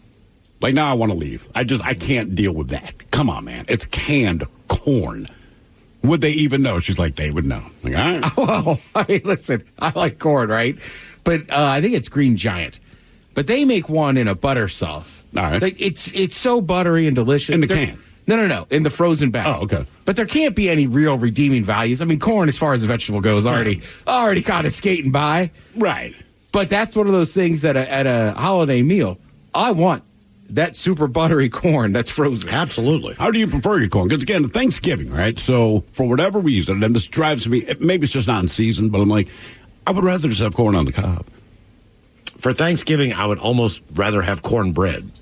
Or cornbread, but like, I just want corn on the cob for whatever reason. That's only summertime. I know. Maybe it doesn't taste different, but it seems like in my head, once it's, that frozen-ass corn, and it's not that it tastes bad. I just think corn on the cob to me is always delicious. And then on Thanksgiving, that same corn to me is like, you know. That's why you should make it Mexican style. Yeah. You mean out of the bag? Yeah, totally. With kernels, just add a little bit of cilantro if you want, some paprika, the Mexican seasoning, Parmesan cheese. I might give it a go, man. A little bit of mayonnaise. Here's one for you, which will sound odd coming from me, is I generally am kind of a traditionalist with holidays. Yeah. But there was a few years there when my mom would come out to visit, and we would just go take an adventure, right? Leavenworth or something. Yeah. So it would just be my mom and I eating dinner. I just started cooking a chicken. It's like, why the hell would I get a whole turkey or whatever? I would just get a little oven roaster, and I'd be like, it's still a bird. It's still foul. I agree. Last year we did, I think it was 2 turkey loins. Right, that's and what I've been doing the last spiced last and year. seasoned different ways, and it was tremendous. There's no carcass, there's no bones. It does not take all freaking day. You know what I mean? I'm like, hey, man. Take up all of your oven space. Yeah, that's what I'm saying. I was driving with somebody just the other day, and we went by, or 2 weekends ago, we went by a Popeyes, and they had their sign out, pre-order your Thanksgiving turkeys. So my buddy, not thinking about it, he just goes, why do you got to pre-order one from Popeyes? Bro. I was like, dude, trust me. They deep fry them. They deep fry them, and they deep fry them. I want to say they flash freeze them or something. Basically, it comes in a bag that you heat it up. But you got to pre-order those things. I forget thinking of Popeyes as a fast food restaurant. Apparently, they're that good. That's People what I've heard. love those turkeys. No politics whatsoever. What is your most unpopular opinion? 206-803-ROCK. Hello, Elizabeth. Welcome to the men's room. Hi there. Hola. Hola. Okay, ladies, leggings are not pants. Nobody wants to see that crap. Cover up your butt. Now, look, to your point, it definitely depends on the woman that is wearing it. Because sometimes I'm like, fine choice. Other times I call it a sausage casing. I'm sure you can figure out why. And it's like, but I don't care who you are. We all know our own bodies because everyone's self-conscious about something, right? So if you got all the lumps and divots and it looks like the surface of the moon, it's like, you're not happy about it. Why do you think we're going to be happy about it? You know, like, come on, man. But on that note, something has happened where, like, wearing pajama pants or just leggings, or, like, very casual. That is after more. Now it's all outerwear. It's like post-COVID. It's just basically everybody's like still dressing like they do in their living room watching TV. Everything goes. Yeah, I think also we got to be able to. We got to be able to separate like the pajama pants thing or whatever. Yeah, like I think teenagers can get away with a lot of different stuff that adults don't. Of course, you know what I mean. It's like if it's a group of teenage girls and they're wearing pajama pants in the middle of the day, like all right, they're teenage girls, whatever. But, like, I'm with you. Like, at the airport, like, I don't know why, but I'm just like, put on some pants. On the airport, it bugs me. My daughter came in, was it last week or whatever, right? Jumps out of the car, she runs over, hey, can I go upstairs with you? I'm like, yeah, of course. Get in the elevator, I'm like, are you wearing pajamas? She's like, yeah, I couldn't quite tell because the other time I accused her of wearing pajamas, both her and my wife were like, hey, man, like, these are actual clothes. So I don't know. But in this particular case, she looked like Santa Claus. It's like red thermals top to bottom. I'm like, look, I don't care if you rode down in the car in your pajamas, but, like, this is a place of business. And I know nobody's in the building, but still. And I don't know if it's a beating in my head from when I was a kid, but Ted, I'm with you, like, at the airport. And I know everyone's like, I just want to be comfortable. Well, everybody wants to be a lot of things, but one thing I would suggest, buy comfortable clothes. Yeah. Why do the implication apparently is, like, whatever people wear outside of their home is so uncomfortable. And then I think, like, look, unless you're like a UPS driver and you have to wear a certain uniform, well, then you're an idiot. I know you tried this. If you're wearing leggings or sweats all the time, like, why do you got to be in pajama pants on the plane? It's just like, come on, man. Like, if I'm wearing jeans all day, I love coming home and putting on a pair of mesh shorts or sweatpants, whatever. But, like, during the summertime, if I'm just wearing shorts, I don't need to come home and put on a different pair of shorts. Yeah, it's like, man, how much more comfortable do you need to be? Yeah, just buy clothes uncomfortable. And if you need to be that comfortable, go to sleep. I'm getting fired up. Tell you another thing, football players, you don't need 2 goddamn mouthpieces. They look stupid. 2 mouthpieces. Oh, just trust me, you'll notice it. It's a big thing in high school and college right now. Okay. You're going to ruin it for me because I haven't noticed. 2 mouthpieces. Now I'm going to notice. What are you going to do with an extra mouthpiece? Chew on it. Half of them, they don't even put them in. Yeah, I've noticed that a lot. A couple more unpopular opinions. Steve, you can answer this one. I'm not familiar. The music from Hamilton is overrated. Would you agree with that one? He's been saying that for a while. Well, you said you didn't like the play, but I mean, it's a musical. So, I mean, that's half of it, right? To me, it's a musical like an opera's a musical where literally opera, there's no dialogue, but every word spoken is to song. So credit to the guy that wrote it, whose name I cannot remember, It is an impressive feat that he put together. It's overrated if you think it should be played on the radio. It's perfect if you're into musicals on the stage, because I can't think of a good song from a musical on stage in the first place, and I do think this was better than most of that. So I don't know. I don't know if it's overrated. I think most musicals suck. I really... He's got like 3 names, right? Lin-Manuel... Yeah. Miranda. What is it? Lin-Manuel Miranda. Okay. Impressive what he did. I cannot take that away from him. And as far as a musical goes, I'm sure it was very good, because I've sat through other musicals, and I'm like, I understand the point of the song, but the songs themselves suck. And that drives me crazy. Here's one for you, Ted. The Star Wars movie series isn't as good as everyone makes it out to be. I mean, I've just never seen them. Right. Sure. But, I mean, it's hard for me to say it's overrated because I've never seen them. But I'm 43 years old. I've made it this far. I understand references, right? Like, I know what an Ewok is. I know what the gold dude looks like. The gold dude. I do think that it was one of the greatest trilogies, and I'm sorry, I'm just going to stick with the first 3. It was one of the greatest trilogies of all time. It is absolutely a linchpin in cinema and the advances in technology and whatnot. I think it reached a point of overrated that it can't possibly meet, that nothing can. I think it is one of those things that it just got so blown up and so popularized, and everybody just think everything it did in every single second of that film was the greatest thing on planet Earth, that it couldn't possibly live up to the hype that it's created. I don't want Ted to even see it anymore because, yes, it's been overhyped. He's going to watch it and go, that was a fine movie. I mean, the thing is, they'll never meet the hype because not just did it come out and it was popular. Keep in mind, it came out at the right time because the movies coming out at the time were The Deer Hunter and all these really depressing, cerebral, Stanley Kubrick kind of, And then about the movies, they're like, these are the good guys, these are the bad guys. They fight a lot. The good guys will win in the end, yay, right? But you still rooted for the bad guys. You still like the bad guys. Because they were badass. Cool. The stormtroopers were cool. The Darth Vader. Boba Fett was cool. Darth Vader's, Mike, hang on a second. I'm going to drop a bomb in this studio. Oh, God. Miles might be on my side. I don't know, but I don't throw in Mike or not. We don't need professional spring football. Sure we do, man. Sure we do. Needs a strong word, Ted. Enjoy it and love to watch it. We have a minor league. It's called college football. They do, and that is what it is. And the players are good enough to get out of there, but not quite go to the NFL. Why not have a chance? Yeah. Because here's the thing. All these guys that keep getting picked up by the NFL teams make a difference. There's a kicker that's killing it right now in the NFL who only got the shot because he was in spring football. The only good player on the Cowboys is Devontae Turpin. Came out of the spring league. He just couldn't get tape. So for a lot of these guys, it's about getting their tape out. You don't have to watch it, but if you're a football fan, respect what it is, because a lot of your teams that you do like are grabbing these guys because you go like, we just never saw his tape, or he didn't get the start of the college. It creates some new interesting rules and concepts that are actually being adopted by the NFL. All right, I'll give you that. The UFL is changing things. Right, because the NFL doesn't have guts when it comes to big changes, but when they see it in the other leagues and it works, they go like, all right, we'll adopt this. And keep in mind, without spring football, Jacksonville would not have a franchise. Maybe they shouldn't now, so that's maybe not my best argument. Yeah, they've been killing it, bro. Wouldn't be shocked if St. Louis finds its way into another NFL franchise. They might. I mean, look, in the end, keep in mind, here's where St. Louis' problem is. So in the spring league, they damn near sell out their stadium, right? Which would be good, but once the NFL got rid of its blackout rules, it doesn't matter as much. So think about it. L.A. does not care about football. They've shown this for decades. Yeah. NFL says, yeah, but we want to get this new beautiful stadium, and not just one team. We'll give you 2. And people in L.A. still don't care about football. But without having the blackout rule, we can still show it in the second biggest market and make our marketing money. So St. Correct, Louis, because there's so many transient people there. St. Louis, I don't think they get an NFL team. Just because the way the NFL changed the way if the NFL was still in the business they were in, say, 15 years ago, Jacksonville would probably lose their franchise. Put it this way, if Jacksonville still has a franchise, then you kind of understand the things have changed. I forgot about the broadcasting rules. Wasn't there a thing like with the NHL during the Stanley Cup that there was this nightmare scenario where there was some weird blackout rules to where they couldn't broadcast like one of the playoff games? I might be totally wrong on this.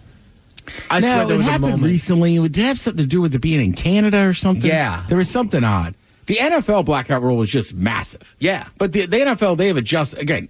Oh, I always remind people, too. Keep in mind, part of the reason the NFL works so well is they give back to those little smaller towns. Green Bay. Like Green Bay should not have a pro franchise. No! Buffalo. Right. I mean, nothing against these places, but you're just talking population-wise. Like, come on. The NFL would never move a team to Green Bay. That's probably the best way to put that.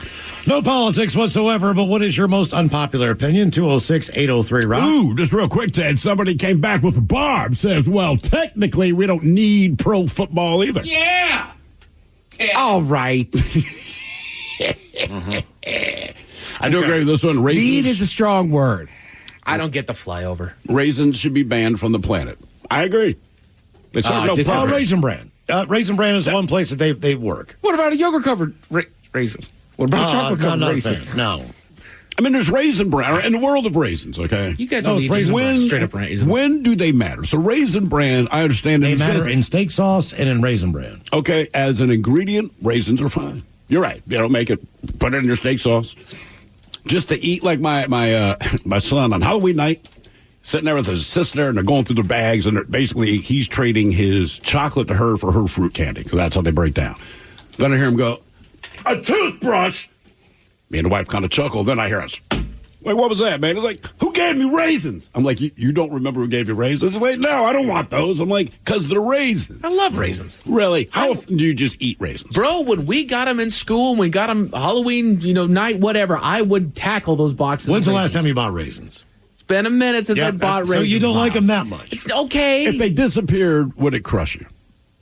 They can still be using it. Like, you can only get them in Raisin Bran or your steak sauce, but they're not available for just general consumption. Would you be okay? If they disappeared quietly and they didn't make a, raisins are gone, I probably wouldn't know. I have a pack of miniature Halloween the little box. yogurt-covered raisins. Well, they're yogurt covered. All right. Can you name a company other than Sunmade that produces raisins? Oh, wait. Because there's Sunmade. Excuse me. That's the red box with the girl on it with the flower. No, I thought that was the yellow box. Crap. Now I got to Google it. Ted, here's one California that I agree raisins. with, and you will kill me for this one. Brunch is not an enjoyable meal. I agree with that one. Why? You also don't like orange juice because it gives you heartburn. I like orange juice. It just depends, I think there's two different arguments to be made. I think brunch is a fantastic meal. I don't always enjoy where I have to be to eat it. Okay. You know what I mean? If I had I brunch, also feel like you're not so much on the tip of the brunch drink. If we go to brunch, you're probably just getting a beer and a shot. You're not getting a mimosa like the rest But I'm of us. about the food at brunch because for whatever reason, that's when seafood's cool for breakfast. You know what I mean? Like all of a sudden, like eat all the shrimp you want, crabs. Like I think the meal is fantastic. It's a good time to gorge myself. I'm just usually not in the place I'd want to do Well, to the do thing it. is, man, you got to go someplace where you can drink and eat breakfast. That's the difference. Right. I'd rather just have the straight breakfast and a beer and then a shot and start my day that way. And brunch typically falls on a Sunday for me. Yes. Sunday's like my day to have a good time. And starting to get drunk at 10 o'clock sitting in a bar, not that that's the worst thing in the world, but I'd rather go to breakfast. Okay, but it's also... Hang on. I'm going to hear this out. You rather go to breakfast, then what? Then do whatever I want to do during the day. Like, I feel like brunch just kind of wipes the day away in a weird way. See, I feel like if I start at breakfast drinking beers and shots, that's going to... I'd get fired up. I will say, the point about brunch that I like, and you're right, let's take football season out of it. Yeah. Brunch season doesn't start till about March for me. But brunch season. A, you got to like the people you're going with. Yes. And then B, you got to kind of schedule in that afternoon nap. Okay, that's what I'm saying. It kind of wipes the day away. Okay, but on your weekend, you even said that you'll have a beer with breakfast. You'll have a beer and a shot. Yeah, but then I go walk 18 holes of golf, and I'm walking for 8.5 miles. So what makes it brunch then? Brunch takes because of the time involved. So if I get up at 7 o'clock and go get breakfast, I still have my whole day.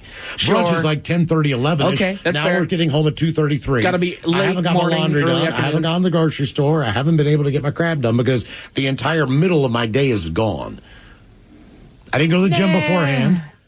You tear it up good on a Saturday night, you sleep in on Sunday morning, you get yourself some brunch, and then you go walk your 18 holes of golf. Okay. All right. Someone here says rhubarb has no business being on this planet. Disagree. I don't interact with rhubarb enough to have an opinion. Man, when my mom was kicking, like everybody makes the strawberry rhubarb, my mom would make just a straight rhubarb pie, and by God, that was the best damn pie I'd ever had in my life. Does anyone eat rhubarb outside of the pie world? I don't know. I have I've not. never heard. Yeah, I've never even heard it mentioned. She made like a outside of rhubarb pie. jam, but I don't think anybody just maws on it like celery sticks. Yeah, I was just wondering. I don't know. Speaking of raisins, someone says they definitely do not belong in cinnamon rolls. I just want to add to that.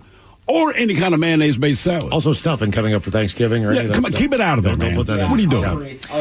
Guess what? Good news coming up at 425. The men's room, Holidays, the Porter. We have locations where you can find it on draft. So we have the beginning list of some of the locations. You can pick up the men's room, Holidays, Porter from Black Raven Brewing coming up at 425. And we've got your emails coming up next from the men's room at KISW.com. Every industry, every job site, any challenge. Purple Wave's upcoming December 5th construction auction has the Caterpillar equipment to tackle it all. We make it easy to connect, inspect, and bid, ensuring you can find the right equipment that's ready to go to work for you. The equipment is ready to inspect at our partner Copart's yard in your area. Bidding ends December 5th at purplewave.com. The easiest and most straightforward way to buy and sell equipment. purplewave.com. Got a hot and heavy holiday on your mind? Lovers has the perfect pleasure presents with early Black Friday deals that will get you off the naughty list this year. Save up to 60% on the sexiest holiday gifts. Lovers Rewards members can win a holiday sweepstakes grand prize worth over $4,000. With 18 Western Washington locations, Lovers is the place for sexy holiday gifting. Mention presents for 20% off your purchase. Visit loversstores.com for official sweepstakes rules. Shop Amazon's Black Friday week now with new deals added every day. Save on home goods to deck their halls, toys to stuff their stocking, and electronics like noise-canceling headphones to silent their night. Shop great deals on Amazon. Are you a bartender that dreads the phrase, hey, can you put the game on? At Sports on What, we understand your pain and we're here to help. Over-the-air, satellite, cable, or streaming, Sports on What knows what channel the game is on, and you can too. Follow your favorite teams, set alerts, and filter by provider to get the results you need. Stop wasting time searching and never miss kickoff again. Just download the Sports on What app, and you'll always know how to watch the game. Available for Android and iOS. Start your 7-day free trial when you download Sports on What and subscribe today. The debauchery rolls on. You're listening to The Men's Room with Miles and Thrill. 99.9 KISW. Beer locations coming up at 425. Also, Taryn Daly and Steve Miggs from the Daily Miggs Morning Show joining us after. We will sit and spin with 10 songs protesting things. First time for a few emails to the men's room at KISW.com. You've got mail. You've got mail. Couple from our question on unpopular opinions. I know I'm not alone in this, but I despise the sun. Love the rain and gray days and nighttime. I love the snow. Didn't used to be so warm here. Now we have hardly any rain and no snow. And people who move to this area and complain about the rain should, well, go back to where you came from. That from Kimber. That kind of goes with one of our security gals downstairs. What's that? You know, it was early on when she started working here, but I'd walk in on a just particularly nasty day, and I'd just say, man, it's nasty out there. She says, oh, I love it this way. She loves to storm me out there. If it's over 75 degrees, she's out. Yeah. Guys, I really like summer, but there's to an extent. Yeah. I'm a fan. I'm a huge fan, especially here, because, it's not super humid. Rarely does it get super duper hot. We just... Blue skies, 75 to 80 degrees. I'm like, this is perfect. There are places where the summers, Baltimore, summers. I don't know how I lived there that long. If it's 42 in sun, I'm fine. If it's 42 and cloudy and rainy, I'm hating life. Right. So it's more about the sun to me. I don't care about the temperature as much as long as the sun's out. That's why that's the hardest part for me. Guys, I was going to say, but I do like an overcast day sometimes. In the fall, the autumn, just feels right. Just not all the time. Guys, I like beets. I love the sweet, dirty taste. That from Uncle Stinky as we move on to the birthdays. Guys, today is my best friend Griffin's 34th birthday. I'm so glad to call him a best friend. We've had great adventures. Next July, we'll be off to Cooperstown, New York for our biggest one yet to witness Ichiro be inducted into the Baseball Hall of Fame. So can we get a hippo fart and the dirty Germans commenting on baseball umpires? Love you, G, and many thanks, guys. That from Al.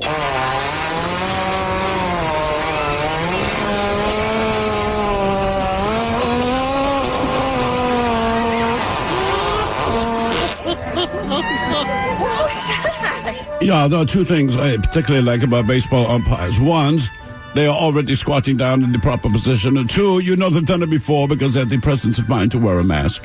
Yeah, I was going to say, there's so many fun things about them. It's the squatting, it's the mask, it's the all black, it's a little broom, it's the balls in the little bag. Yeah, we call them the humpires. All the gentlemen, my sister-in-law, Sarah. Major League umps still have that little broom house? What's that? Oh, no, sweep off the Major League still have the. Oh, I would hope so, yeah. Yeah, I mean, if you're going to be tidy. Gentlemen, my sister-in-law Sarah continues her voyage into her 30s, and I wanted your help celebrating. Would she be able to get some dad jokes from Miles and the captain, entertaining her with a story of meeting the hamburger helper mascot, Lefty? Many thanks. That from Paul the OT. Okay, couple dad jokes for you real quick here. Guys, my wife was blaming me for ruining her birthday. Oh, yeah? It's impossible. I didn't even know it was her birthday. I watched Casino Royale, Dr. No, and GoldenEye with my 2 girls. Oh, yeah? It was a real bonding experience. Oh, I see. Bonding. Yeah. And what is your delivery Coke dealer's favorite form of social media? Delivery Coke. Delivery? Like Coke the drug? Yes. Instagram. All right, yeah. Ooh, well, ahoy there. It's funny you bring up old Lefty from Hamburger Helper. I certainly met Lefty at the right time. You see, the Keebler Elves made a special batch of cookies for the mascot holiday party. But instead of marijuana, those damn elves substituted meth, Xanax, and some homemade drug Tony the Tiger came up. Well, the high was great, but eventually I passed out and fell down a spiral staircase, and that fall broke both my arms. I was in a double cast for 12 weeks. But like any normal man, after 7 hours, I felt the need to make the bald man cry. You know, shuck the corn, wax the carrot, ooze the noodle, pull the Pope. Anyway, I couldn't do it because of my damn broken arm. So I went outside and started grinding my pelvis on a pea-stained wall behind a dumpster. Oh, yeah, Mike. Well, that's when I heard a little voice say, "Hey, buddy, you need a hand?" And that voice belonged to Lefty. Well, for $12 and a half-eaten can of Vienna sausage, Lefty got me to completion. And 2 bits of trivia that you might not know. As a direct result of that interaction, Lefty started wearing the glove that you see. And because I was grinding my manhood on a brick wall, he said it looked like hamburger. And that's why he's known as the Hamburger Helper. Crunch bags. Oh, Michelle's going to get a shout out to my girlfriend of 32 years, Michelle. She's 52 today. Awesome cook, puts up a lot for me. So how about a fish sandwich, some green beans, and the dirty German saying danger bacon. Thanks, guys. This might just save my life. That from Jim. 2 Oregon fish sandwich. Green bean. What? Green bean. Okay. Green bean. Yeah, in Deutschland, danger bacon is known as penis. Yeah. Yeah, would you like to see my danger bacon? Yeah, a.k.a. Sahat-Schnitzel. Yeah. Schnitzel. From the birthdays, good afternoon. As today's my 58th trip around that ball of fire, I was wondering if you guys could give me a little kid fish sandwich. Some dad jokes from Miles, too. You guys are amazing and make the drive home enjoyable. Thanks, guys. That from Michelle in Federal Way. Fish sandwich. All right, a couple dad jokes. Guys, my girlfriend, new one is now she's from Korea. Oh, yeah? And she's my soulmate. Hey-o. I want to take the soul train one time. Let's see here. Guys, my girlfriend broke up with me after becoming an astronaut. Oh, yeah? Yeah, she said she needed space. All right. And finally, let me see if I got one more here. Oh. If drinking alcohol damages short-term memory, just think what drinking alcohol can do.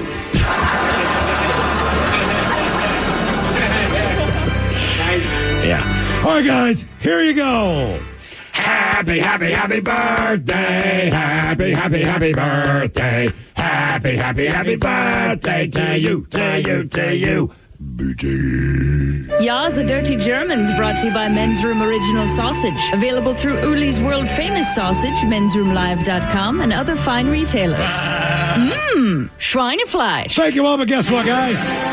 The Men's Room Holidays Porter from Black Raven Brewing is finally here. Taste that delicious holiday porter. We have some locations where you can taste the fine beer on draft. And do yourself a favor and try it. Are you ready for the Lime in Kirkland? What a great bar. Yeah. Men's Room World Tour stopped there. We were launching the IPA, the Lime in Kirkland, as the Men's Room Holidays Holiday Porter. Next up, who's on first in Snohomish? Nice. The Imbibe Bottle Shop, Maple Valley, Maltby Pizza in Maltby. Sultan Liquor in Sultan, the Route 2 Tap Room in Monroe. Find it at the Flat Stick Pub in Redmond. Excellent. Oh, awesome. Andy's Fish House in Snohomish, the Lodge Sports Bar, Mill Creek location, the Flat Stick Pub in Kirkland, Nice. Razzles, Lake Stevens, also Zeke's in Redmond and Ravenna, the pizza spot in Redmond and Ravenna, also in Bellevue at the Zeke's there, the 884 Pub in Bremerton. Proudly carrying All right. the Men's Room Holidays Holiday Porter, Yes, Suzanne. along with 2 Ballard locations. Find it at Olaf's and Mike's Chili Parlor. Those are the updated locations. More are coming, but those are the first places that got the Men's Room Holidays Holiday Porter from Black Raven Brewing, and we'll Nice keep that work. list updated. When you think about businesses that are selling through the roof like Aloe, Allbirds, or Skims, sure, you think about a great product, a cool brand, and brilliant marketing. But an often overlooked secret is actually the businesses behind the business, making selling and for shoppers buying simple. For millions of businesses, that business is Shopify. Nobody does selling better than Shopify, home of the #1 checkout on the planet and the not-so-secret secret with Shop Pay that boosts conversions up to 50%, meaning way less carts going abandoned and way more sales going. So if you're into growing your business, your commerce platform better be ready to sell whenever your customers are scrolling or strolling on the web, in your store, in their feed, and everywhere in between. Upgrade your business and get the same checkout experience as business powerhouses like Aloe, Allbirds, and Skims. Sign up for your $1 per month trial period at shopify.com/Odyssey Podcast, all lowercase. Go to shopify.com/Odyssey Podcast to upgrade your selling today. Shopify.com/Odyssey Podcast. This episode is brought to you by Progressive Insurance. Whether you love true crime or comedy, celebrity interviews or news, you call the shots on what's in your podcast queue. And guess what? Now you can call them on your auto insurance too with the Name Your Price tool from Progressive. It works just the way it sounds. You tell Progressive how much you want to pay for car insurance, and they'll show you coverage options that fit your budget. Get your quote today at Progressive.com to join the over 28 million drivers who trust Progressive. Progressive Casualty Insurance Company and Affiliates. Price and coverage match limited by state law. Intrepid Travel's Cyber Sale is now on. Save up to 20% on hundreds of exciting small group trips around the world. Sip and snack your way through Japan. Wander the mountain ranges of Morocco. Or retrace the steps of the Inca in Peru. Book solo or with friends and join like-minded travelers and a local leader to help you explore beyond the everyday sights. Intrepid Cyber Sale, on now at intrepidtravel.com. Terms and exclusions apply. Check website for details. 99.9 KISW. The shenanigans continue. This is the Men's Room with Miles and Thrill. All right, coming up in just minutes, we'll drink a toast for the shot of the day. And we do have your headlines on the way at 5:50. But first, quick check with Mike Hogg and some of the stories and headlines he is not working on. Well, thank you, Miles. A new study found that having fewer friends protects you from disease. Well, sure. You don't say. You're not around people. Okay. You know, we're just talking about a guy who might never get sick in his life. I thought the same thing. Did you? So bad. Millennials were found to be sitting for 60-plus hours a week, which significantly speeds up their biological clocks. Wait, what's that? Say this again? Millennials. A new study found that they sit for about 60-plus hours a week, and it significantly speeds up their biological clocks. Huh. Okay. Which it makes sense. You're sedentary. You're not moving around like the doctors and physicians have been telling us this for decades. Mm-hmm. Get up and move. It's kind of fun. I'm starting to think you're fake news. Last week you told us standing desks were BS. Standing, Ted.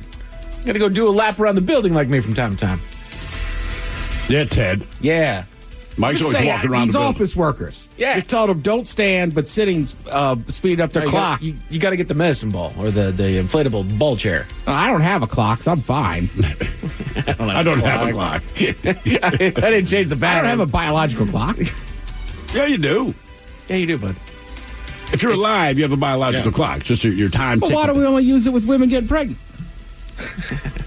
Because Well, I'm saying their clock is ticking. Part of it. They never say the biological clock. So with women, it's just their clock, but the clock is separate than their biological clock. You see? Right. All right, well, you can hear it in my voice. I just was like, oh, these chicks getting pregnant soon. I really wasn't thinking about overall health. Yeah. I mean, your biological clock, like, it has a start time and an end time. You're right when you say it out loud. I'm just saying, the only time I've ever used I don't have one. I ain't like them women. I don't know. I don't have a biological clock. Ted is dead. I just go by my phone. I wake up when the sun come up. Yeah. You're bad when the sun go down. When the rooster crow, I'm up. Outhouse knows it's time to get to work. I hear a cricket, I put my head on a pillow. Did we just set our biological clocks back? I forgot to set mine. It's like the microwave. I don't know how to do it. Like, can we just back that thing up a little bit? Can we all just be an hour younger? An hour younger. Yeah, I'm just saying. Right? We got to set. Let's set all the clocks. I was a different dude an hour ago. I know. I was eating pretzels with peanut butter. The abundant plastic chemical BBP may be causing fertility issues in people. Where is it located? Everywhere. It's okay. in everything, dude. All right, and so- I forget what it was saying that it was in, but it's almost inescapable. That's just how predominant it is in our. So then why bring it up? Don't worry about it then. Yeah, then don't bring it up. Yeah, exactly. Right. I can see bringing it up to developers and scientists and people to like create something different so that we're not around this doggone stuff all the But for the freaking rest time. of it, like, it's too late. Exactly. Nope. Screwed. Get that. Common trend these days is to tell people that they're using a common household item wrong and then proceed to use it in a ridiculously unnecessary fashion. I don't know if you guys have seen this. You guys are using your toilet paper holder wrong. Everything wrong. Right. I know. You got to use it like this and then stab the toilet paper long ways and then boom, you get double the toilet paper. But sometimes these guys actually do have some pretty good ideas. The Men's Room Top 10. The Men's Room Top 10. 10 everyday objects you're using all wrong. Contrary to popular belief, distilled white vinegar, even bleach, does not completely remove blood from potentially porous surfaces, like tile grout and hardwood or engineered flooring. If you want to make sure every trace of blood has been thoroughly and completely removed in case there was an unfortunate accident, tear out all the flooring and underlayment. Better yet, lay down a thick layer of plastic sheeting, gather up all the remains of debris, drive to a remote location, and watch it burn down completely. Jeez. You all right, VD? He's fine. He took care of it. He's good now. No, he's He good. was nervous before he tore out the floorboards and all that. Of course. So these are 10 everyday objects that you're using all wrong. I kind of want to hear all 30, dude. Yeah, you know what? There's some. There's a whole lot on this list here. There's a whole bunch to go through. Some honorable mentions. They say you're using your dish soap for everything. Says while grease fighting product is powerful, it leaves streaks behind on surfaces that aren't plates and cups. So you should steer clear of using this liquid soap on your car windows and mirrors. Oh God! Whoa! Yes. Yeah. Whoa! Thanks. Right. Clean your dishes in your hands, man. Right. Don't bathe with Windex. You're right. Jesus. You might be setting your freezer temperature too high. You just need to set it to freezing. Exactly. Let's see here. 0 degrees is the best temperature for long-term frozen food storage, so set your freezer as low as it will go. And if you find that your ice cream gets too hard to scoop, store it on the door where the temperature will be the highest. Okay. Yeah. Also, you could put your spoon if you're scooping out ice cream. My grandma would just put the spoon in warm water and then there you go. Scoop the ice cream. Still do it to this day, friend. Do you? Oh, absolutely, man. If It's it's the rock easiest hard, way. yeah. This isn't so much you're using it wrong as much as you're just maintaining it wrong, but forgetting to wash your coffee maker. I'm pretty good at that. It's So a what, hot- they just run hot water through it. It's a hotbed for bacteria and mold. We beg of you, wash every removable part after each use, not just the pot. Think Not about only that, but every once in a while, run some vinegar through there with water. After every use? And then, yeah. You know why they you say need to run that? a couple more pitchers of water cups through before you actually make coffee. Oh yeah, to get rid of the vinegar taste, but it'll Yeah. dissipate. Here's the thing, Ted. They say that because they know you won't. But if you even make an effort and you do it once a week, you're good. Yeah. You're fine. Like anything, I always tell people the worst case scenario. You know, like they tell pregnant women, don't drink any alcohol. It's all like man, 2 or 3 glasses of wine. This is what my wife had to get on me about, but using metal utensils on nonstick cookware. Yeah, don't. Yeah. Well, it just makes it your nonstick's going to peel off. You're scraping it off. And then you're eating that, which is not good. No, it is not. No, it is not at all. Again, these are everyday objects that you're using all wrong. Leaving your toaster oven plugged in. Get into the habit of unplugging when you're not using your toaster oven. Although remote, there's a risk of spontaneous fire. Same with your coffee pot maker. Sure. Both of mine are plugged in. I leave my microwave plugged in, but my air fryer. You fool! Always unplug that bad. My air fryer and my toaster oven kind of swap back and forth, so they're never plugged in. The only thing I ever think about as far as that goes is like an iron. That's it. I never think coffee maker, all that, just the iron. Storing your toothbrush in a dark room. It says by stashing a drippy brush in a dark medicine cabinet, you're preventing it from fully drying, resulting in an environment that breeds nasty bacteria. Oh, sounds like you're trying to grow a mushroom. Yeah, but also on the other hand, it's like, even out in the open, every time I flush the toilet, if the lid's not down, you're blasting all your poop back They on it. specifically say close the toilet lid before you flush. I've actually gotten pretty good about that. Same. In the last couple of years, just like, man, just drop the lid because they're right. I flush the toilet and I'm like, that is my toothbrush just right there. Right. Man, I saw a whole thing yesterday about not peeing standing up. What? What, splashback or what? Yeah, just the amount that gets out of the bowl. Mm-hmm. I saw a whole thing about loofahs and how much bacteria and fungus that you're spreading all over your body, that they hold more than a wet washcloth. Right. Because they got all the nooks and crannies. Oh, my God. So I bought one of these scrubbing things. It's not made out of that. I've been using that lately. It is slow cooker season, and you might be using it wrong by lifting your lid while it's cooking. Leave it alone. Even though its temperature seems to, it's tempting to see how your soup is coming along, slow cookers work by trapping heat and using it to cook food over a long period of time. Every time you lift the lid, your appliance loses heat and the cooking process slows down. Think about it like a smoker. Right. You know what I mean? Yeah. Like if I'm cooking like a pork shoulder in there or something, it's going to be hours. I might, Easy, jealous. Bud. I might, you could actually fart. I might actually look at it like maybe 6 hours in if it's on an 8-hour cook. But yeah, if you're looking, you're not cooking.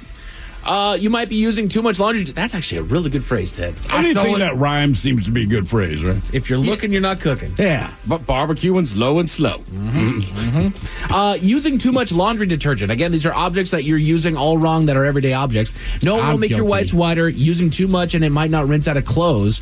And too many suds can cushion fabrics and dirt so stains that get trapped and don't get washed away as they should. I had a plumber tell me, he's like, look, you know how you don't use wet wipes and flush them down the toilet? Yeah.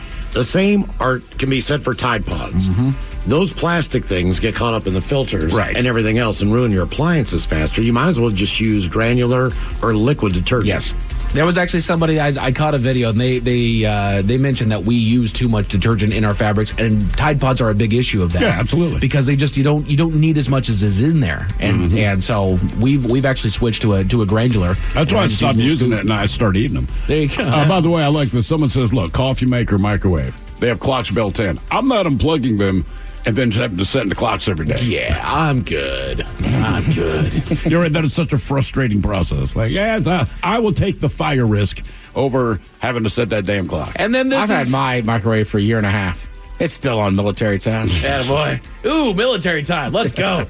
And then this is the number one everyday object that you're using totally wrong. Actually, you're not using it wrong at all, but there's another use.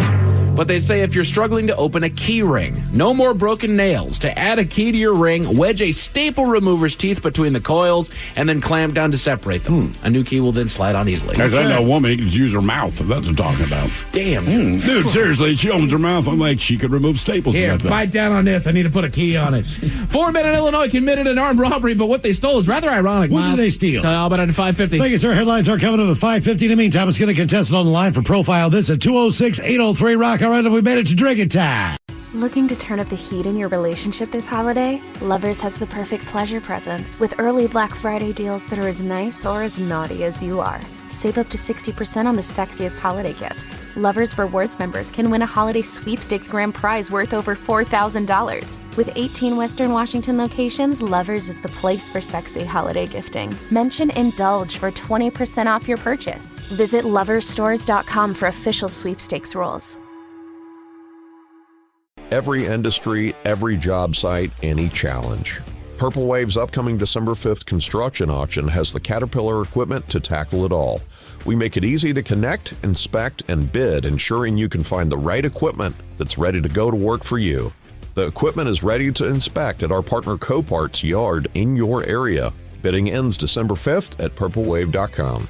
The easiest and most straightforward way to buy and sell equipment. purplewave.com. Shop Amazon's Black Friday week now with new deals added every day. Save on home goods to deck their halls, toys to stuff their stockings, and electronics like noise-canceling headphones to silent their night. Shop great deals on Amazon. Hey, anyone know what channel the game's on? We know. Download the Sports on What app today and always know how to watch the game. Satellite, cable, or streaming. Sports on What knows the channel the game is on, and you can too. Subscribe today to start your 7-day free trial. Sports on What? We know. Somebody out there deserves to be recognized. And the men's room knows just who it is. So to you, we say, bottoms up, sailor. You're the toast of our shot of the day. Big time it is, and as usual, we head to the drink desk and Steve Throwhill to find out who we're toasting. Yes, indeed. Just a quick announcement to the public out there. So you brought up today earlier, speaking of drinking time, that the men's room older days on draft only. You ran through some of the locations. One of the locations, our friend Suzanne at the 884 in Bremerton. She's already had people come in asking for the nice. beers. Here's the thing. Bremerton, listen. She gets the keg on Thursday. Oh, she gets the keg. Well, just drink a men's room IPA. There you go, the IPA. You'll be fine. I don't think they left. Drink it's whatever just porter they got on suspicion. Okay. I bet you they're still there. All right, today. I don't know that I've ever left a bar. What? You don't have it? You don't have Coors Light? Oh, get out of here. Right. I will have something else. Today we toast an unidentified man from Haywood, California. Haywood. Now, after leaving a Halloween party, police clocked him doing 90 miles an hour. Naturally, he was pulled over. And in addition to speeding, he'd also had a few too many. He failed the field sobriety test, and he was arrested for DUI. But we're toasting him because much like me, when I was arrested, which happened to be on a Halloween night, he was still in his Halloween costume. Sure, I was dressed as the cowboy from the Village People. However, he was wearing an orange jumpsuit with the words Department of Corrections written on the back. Damn. The cops even posted a picture. They don't normally do that, but they're like, we're not going to show his face. We just want to point out he's not an escaped felon. It's Halloween, but this is brilliant. I'm surprised you can buy that. Really? Well, yeah. Where would it be an advantage to have that on? Nowhere. Like, who are you trying to fool? Like, who do you want to believe that you're, in fact, a member of the Department of Corrections and you're still in an orange jumpsuit? Like, there's no benefit, I don't think. No. That's why I'm like, but buy it if you want. I don't know when it comes in handy, unless you want to break into prison. It seems like having a cop uniform. It just seems like that should not be allowed. But the cop uniform, you can use it for nefarious purposes, right? Mm-hmm. But an orange jumpsuit, like, okay. I mean, like, there's just no advantage. And the ones they sell that generally you wear on Halloween are, like, ridiculous looking. Are they? Or they just say, like, Department of... Like, they're not that specific that Right. you'd be like, oh, that guy's actually a criminal. And I would hope if you did escape from prison, the first thing you do is get out of your orange jumpsuit. So we pour this booze and we drink this booze because we think it's yummy. Yummy. So over the tongue and down the throat to party in our tummies. Down the hola bichola. The men's room presents Profile This. And Stephen Throwhill, could you please tell everyone how Profile This is played? Oh, I sure can, Miles. It's a simple game where we share with you a real-life news story, something that happened right here on planet Earth. Earth. And as you listen to the story, based on the stereotypes you believe to be true of people and the decisions that people make, we'll ask you what it is you think makes the story a story. All right, today you three gentlemen will be competing against one another. Okay. That said, you have, of course, your choice of three categories. We have interior decorating, where you guess the foreign object that ended up on the inside of someone. Hit me with your best shot, where you guess the unconventional object that someone chose to use as a weapon. And finally, license to spill, where you guess the substance that made the mess. I like Hit Me today. All right.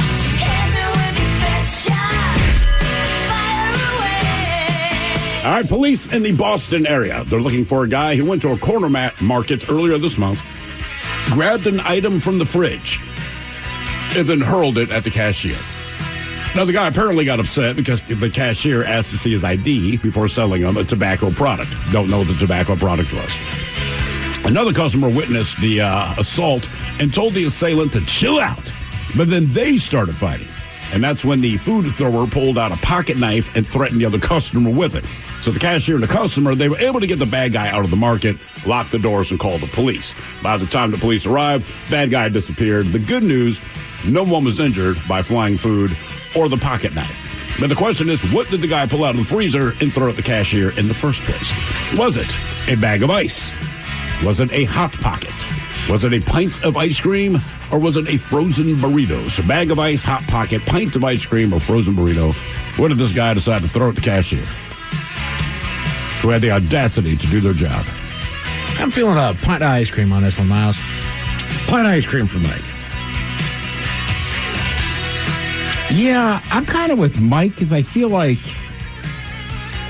it's either pint of ice cream or Hot Pocket, because if the guy doesn't have his ID, maybe he's not 18 yet. Possibly, yeah. But if I'm 18, I feel like a pint of ice cream and tobacco is like a crazy night. So I'll go pint of ice cream with Mike. Okay.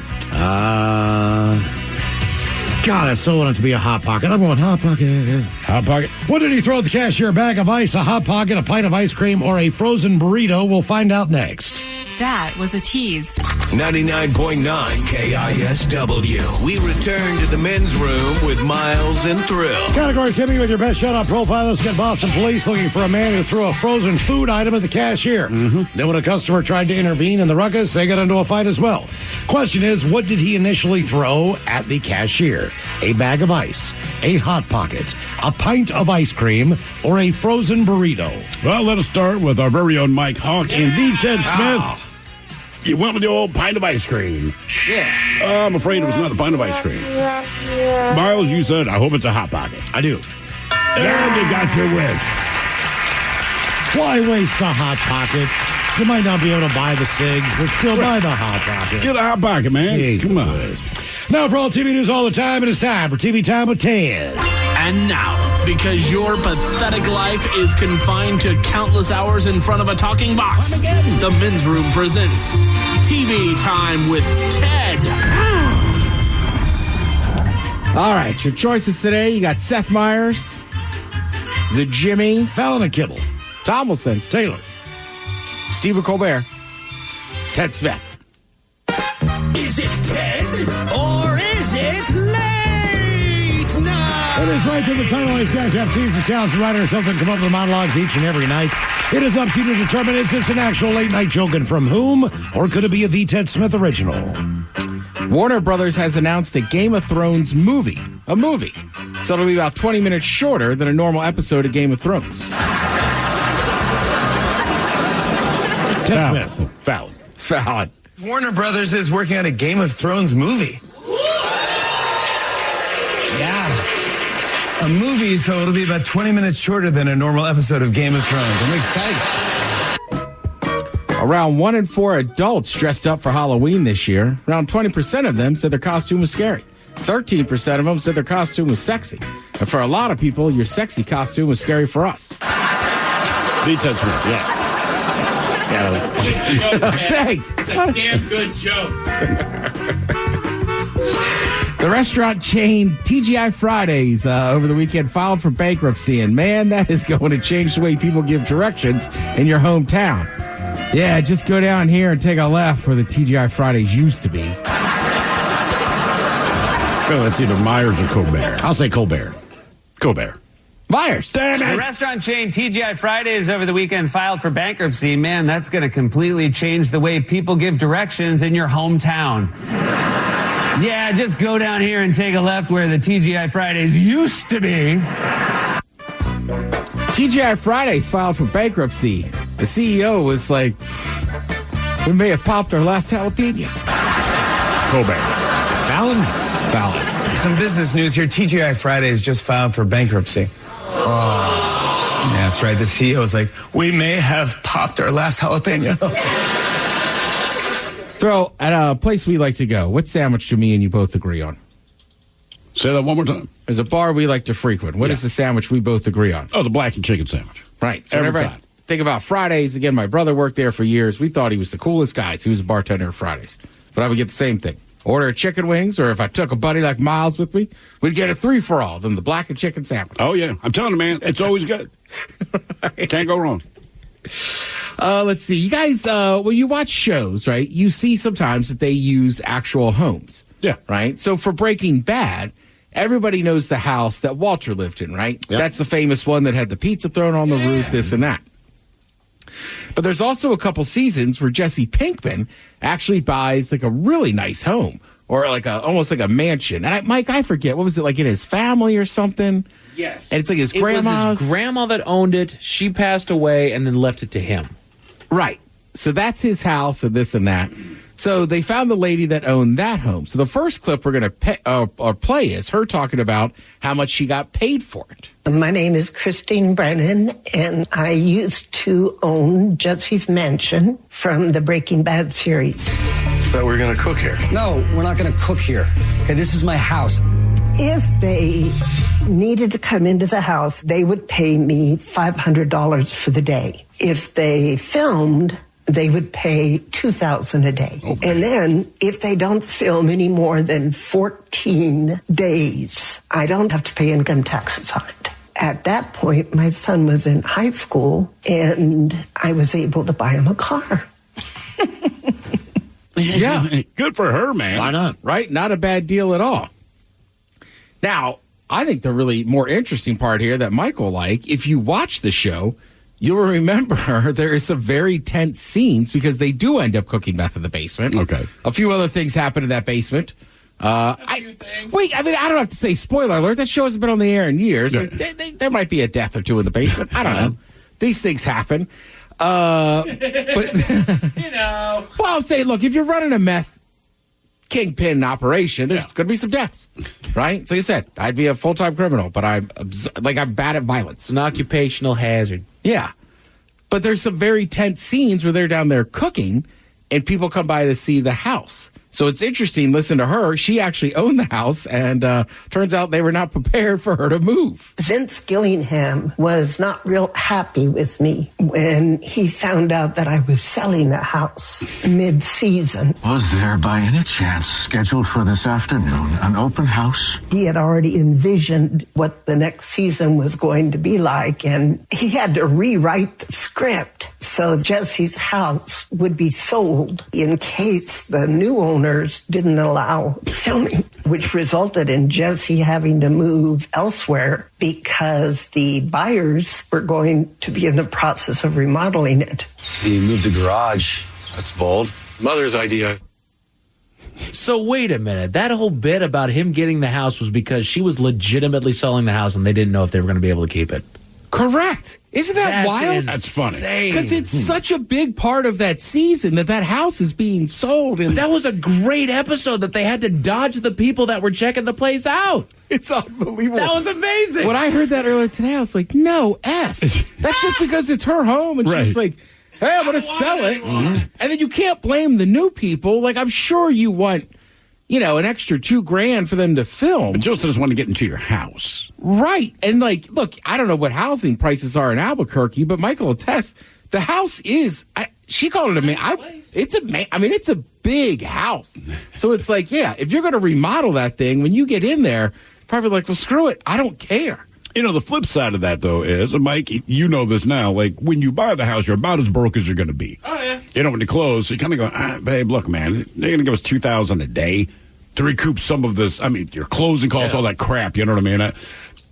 I think I would say, you know what, guys, continue to film.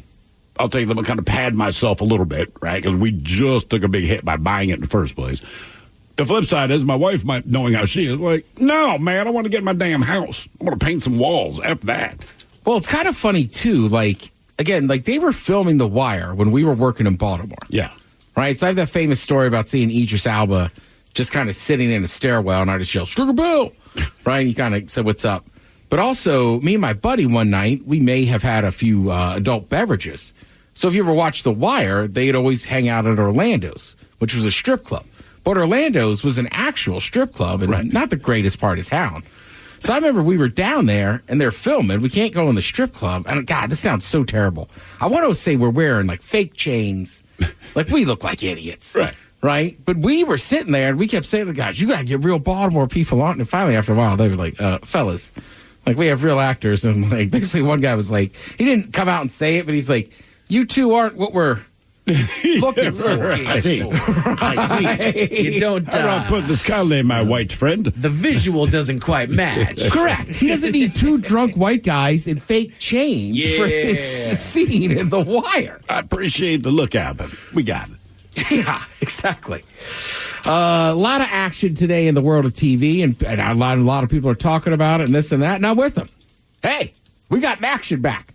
If you like college football, the Mid-America Conference, they start playing games on Tuesday and Wednesday. Good for them.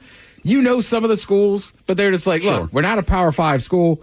We don't get a ton of TV coverage. So this time of year, you can see games every Tuesday and Wednesday night. You know, this is Miami, Ohio. It's between Monday and Thursday, right? Directional schools of the land. Then also, with big results tonight, we also have the first college football playoff game out. Cougs, you're not in there, but you're close. They're making a strong statement. Their only loss is to Boise State. Boise State is in the playoff right now and arguably has the Heisman Trophy winner to me on their team. Have you seen that guy's stats?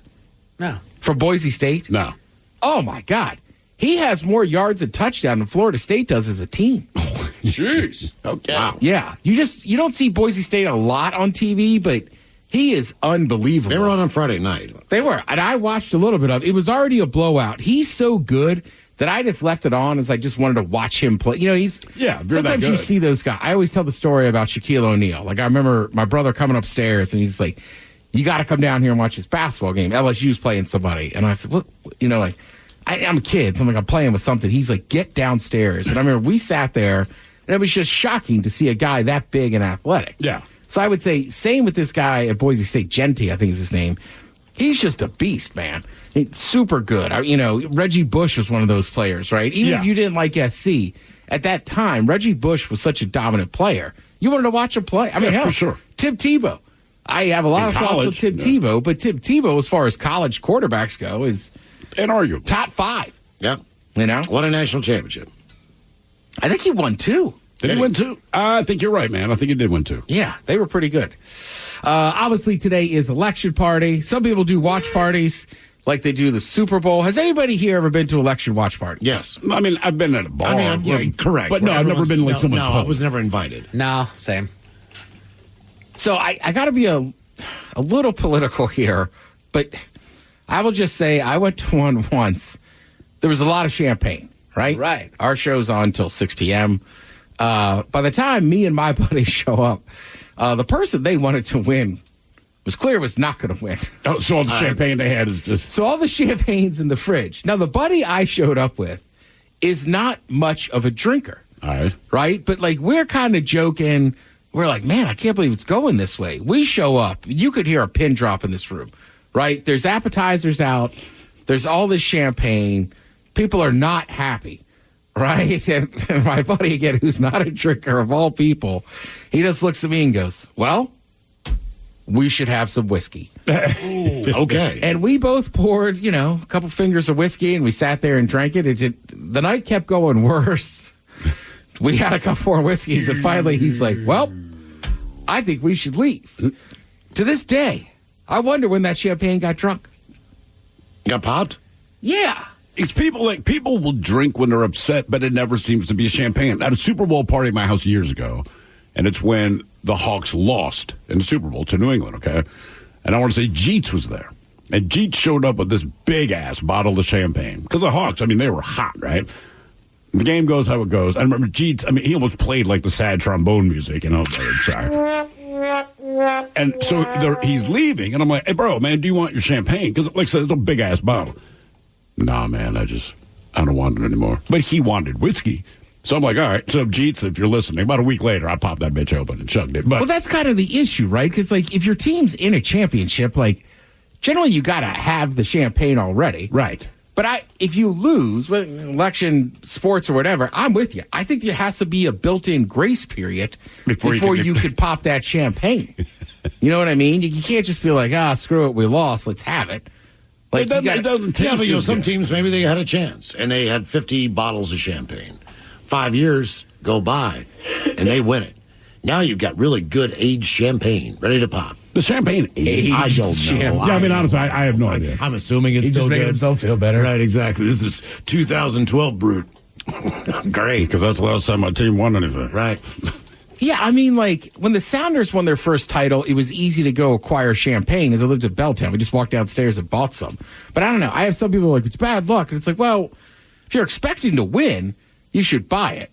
But I don't know. It's a good question. What's the grace period? I think you got to. I feel like the next weekend I could be like, screw it. I want mimosas. Mike, you want a mimosa? Let's do it. Yeah, maybe apply it in a different right. So instead of just drinking champagne, we make it a mimosa, and that's your way of saying, all right, we're not technically drinking champagne. It's just an ingredient. Correct. Right. Because like I'm saying, it does seem like poor form to drink it that night. Plus, I also think that whiskey does a better job of covering the taste of one's tears when things don't go the way you'd like it to. That's what I'm saying. My buddy is not a drinker, but he's just like, want to drink some whiskey? I was like, yeah, we should. And then we made a couple jokes. Nobody cared for him. Anyhow, though, a lot of people are having watch parties. The other thing, too, is like, listen, I grew up in D.C. I'm all for politics, but having a political watch party on election nights since 2000 has been, for the most part, a little tougher. Yeah. Right? Like, all right, Obama had a clear couple victories. Yeah, but you don't know like, what it's going to be called, like, man. You're not, I feel confident saying, we're not going to know tonight. So it's like you're just basically having people over so y'all can bitch and moan. Yeah. But you know what? Good on you. Whatever excuse for a party. Way to go. Obviously, whatever channel you put on tonight, it's gonna be it's gonna be. Well, you know, coverage. the good news is the Kraken's on. If you need a break. All right, Kraken's on. They start at 6, I think. So they're search your sports channels. I think ESPN2 has some action on there. You can escape. Yeah, and look, you're not gonna escape it. If you already voted stuff, you're gonna find out. Somebody will text you. If you're having a party, I say you just drink the champagne. Screw it. Screw my rule I just made. Thank you, Ted. We appreciate it. You're listening. When you think about businesses that are selling through the roof like Aloe, Allbirds, or Skims, sure, you think about a great product, a cool brand, and brilliant marketing. But an often overlooked secret is actually the businesses behind the business, making selling and for shoppers buying simple. For millions of businesses, that business is Shopify. Nobody does selling better than Shopify, home of the #1 checkout on the planet and the not-so-secret secret with Shop Pay that boosts conversions up to 50%, meaning way less carts going abandoned and way more sales going. So if you're into growing your business, your commerce platform better be ready to sell whenever your customers are scrolling or strolling on the web, in your store, in their feed, and everywhere in between. Upgrade your business and get the same checkout experience as business powerhouses like Aloe, Allbirds, and Skims. Sign up for your $1 per month trial period at shopify.com/Odyssey Podcast, all lowercase. Go to shopify.com/Odyssey Podcast to upgrade your selling today. Shopify.com/Odyssey Podcast. This episode is brought to you by Progressive Insurance. Whether you love true crime or comedy, celebrity interviews or news, you call the shots on what's in your podcast queue. And guess what? Now you can call them on your auto insurance too with the Name Your Price tool from Progressive. It works just the way it sounds. You tell Progressive how much you want to pay for car insurance, and they'll show you coverage options that fit your budget. Get your quote today at Progressive.com to join the over 28 million drivers who trust Progressive. Progressive Casualty Insurance Company and Affiliates. Price and coverage match limited by state law. Intrepid Travel's Cyber Sale is now on. Save up to 20% on hundreds of exciting small group trips around the world. Sip and snack your way through Japan. Wander the mountain ranges of Morocco. Or retrace the steps of the Inca in Peru. Book solo or with friends and join like-minded travelers and a local leader to help you explore beyond the everyday sights. Intrepid Cyber Sale, on now at intrepidtravel.com. Terms and exclusions apply. Check website for details. Take to the men's room. Now, it's time to hit the headlines. Here's my car. All right, our top story, we go to Illinois, where an ironic robbery took place. The report goes that 4 men approached a local resident in the later hours of the evening and offered to purchase an item from him. When the resident refused, he was greeted by the sight of guns, and the item was simply stolen, and the 4 made their escape. But the irony of the situation is that the robbers stole a ski mask. Can you identify them? Well, I could initially. I did before, but now they're wearing my ski mask. So I'm not quite sure. The report does not detail if anyone was caught. It was more of a police blotter that just said that they stole a ski mask and then ran off with it. That is the weirdest thing. Like, dude, they said the estimated losses is $40. Right. Right. What are you stealing? Just buy one. Right. Come on, dude. In other news, a couple in Colorado was reminded of a storage space in their home thanks to their pet. The couple had celebrated the 4th of July this summer, and clearly not being drinkers like this show, they stored the leftover beer in the garage and left it to memory. Well, that memory finally came back to haunt them after they discovered that one of their pets had gotten into the garage. A 7-year-old pig named Strawberry that has a taste for beer, it would seem. She got into several of the leftover cases and helped herself to the delicious riches inside, a fact that was made evident thanks to a video going viral showing her walking from the scene of the crime, looking like someone that posted up at a bar until closing time, stumbling all over herself on the way to bed. Her owners told the media that she seemed fit as a fiddle by the morning, for all that are concerned about her. We've all been there before. Sure, yeah. Give it the morning. We've all just drank a little bit too much. Well, what did you say they fed them overnight? The pig? They gave him a big bowl of chips in the morning. Oh, no. Yeah, trying to get rid of the hangover. Right. Put a little carb in there. Drink a little bit of water. Some Pedialyte. Here's a Jersey Mike sub. You're right. Dude, there is none better. Honestly, on a Saturday afternoon. Oh, yeah. It's like an alcohol-injected ham. Oh, that's great, dude. My God, that is fantastic. And the thing is like pigs, they know how to get into things. They're kind of like walk around dumpsters, so they don't mind what it is that they're eating, and they will eat in great amounts of it. Yeah, but he went after that beer, man. Yes, she did. And I believe it was Bud Light is what I saw the most of. Is that what? I'm just saying, and I would have never guessed what. I like this water. It's got flavor to it. This is some good stuff. This is good. Makes me pee. A woman in Maryland broke the seal.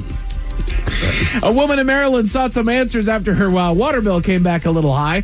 We all cringe a little when we finally get the bill for our water consumption, but you can understand her shock when she discovered that her bill over a period of 3 months had launched all the way up to $1,700. Good Lord. She investigated and eventually sought professional help, who informed her that she had a slight leak in her toilet, causing her usage to jump from 80 to 100 gallons of water a day, all the way up to 650 gallons of water a day. That's a slight leak. That's a slight leak. Okay. It's not uncommon for this type of runoff to occur, and it could lead to steep bills for those that fall victim to it. Basically, if you've ever had it, I fought this so much in my last rental, is that when I flush the toilet, whether it's the chain gets caught or the plunger just doesn't set, running. It just keeps on going. And if you don't catch that, if it's in the toilet that's on a different level of the house, if you can't quite hear it, that thing will run and run and run, and then that's just... And that's you pay for it and pay for it and pay for it. There were times where I'd come home from work and I would hear that toilet was still going, and I would just curse myself. Come on.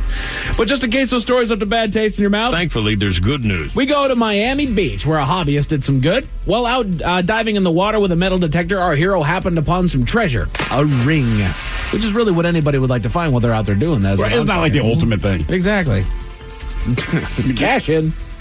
But this was no normal piece of fashion nor show of love. This was a McMaster University class ring, bearing the year 1965 and the initials FMP.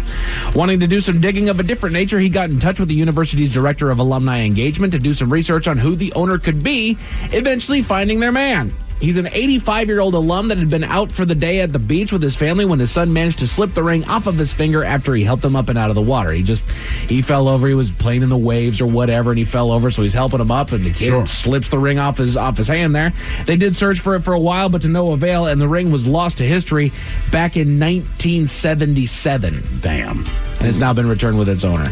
That thing's been missing for, what is that? 55 years? 54 years, something like that. Goodness sake. And he just happened upon it. So, and he had just celebrated his 85th birthday. I was going to say, the guy's still alive. This is a great present. Way to go there, buddy. Well done, you got your ring back. I can't fit it over my bony knuckles. Damn it.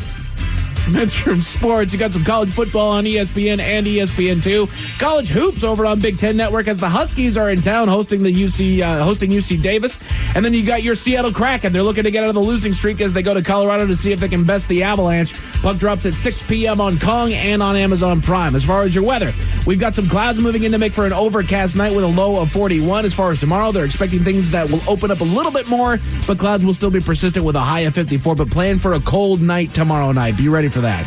That's it for your headlines. With that, Mike Hawkins out. Thank you, sir. We appreciate it. We'll see you next time for the return of Who Sucks Less. The lovely Jolene is up next. Yes, indeed. It is all true. But in the meantime, well, we be all about this bitch. So until next time, please do what you do best. And for Aletha's sake, stay beautiful. The Men's Room has been taped before a live studio audience. Wardrobe and makeup provided by Mantastic Limited. This has been a presentation of the Men's Room Radio Network. Oh, man! A Double Flush production.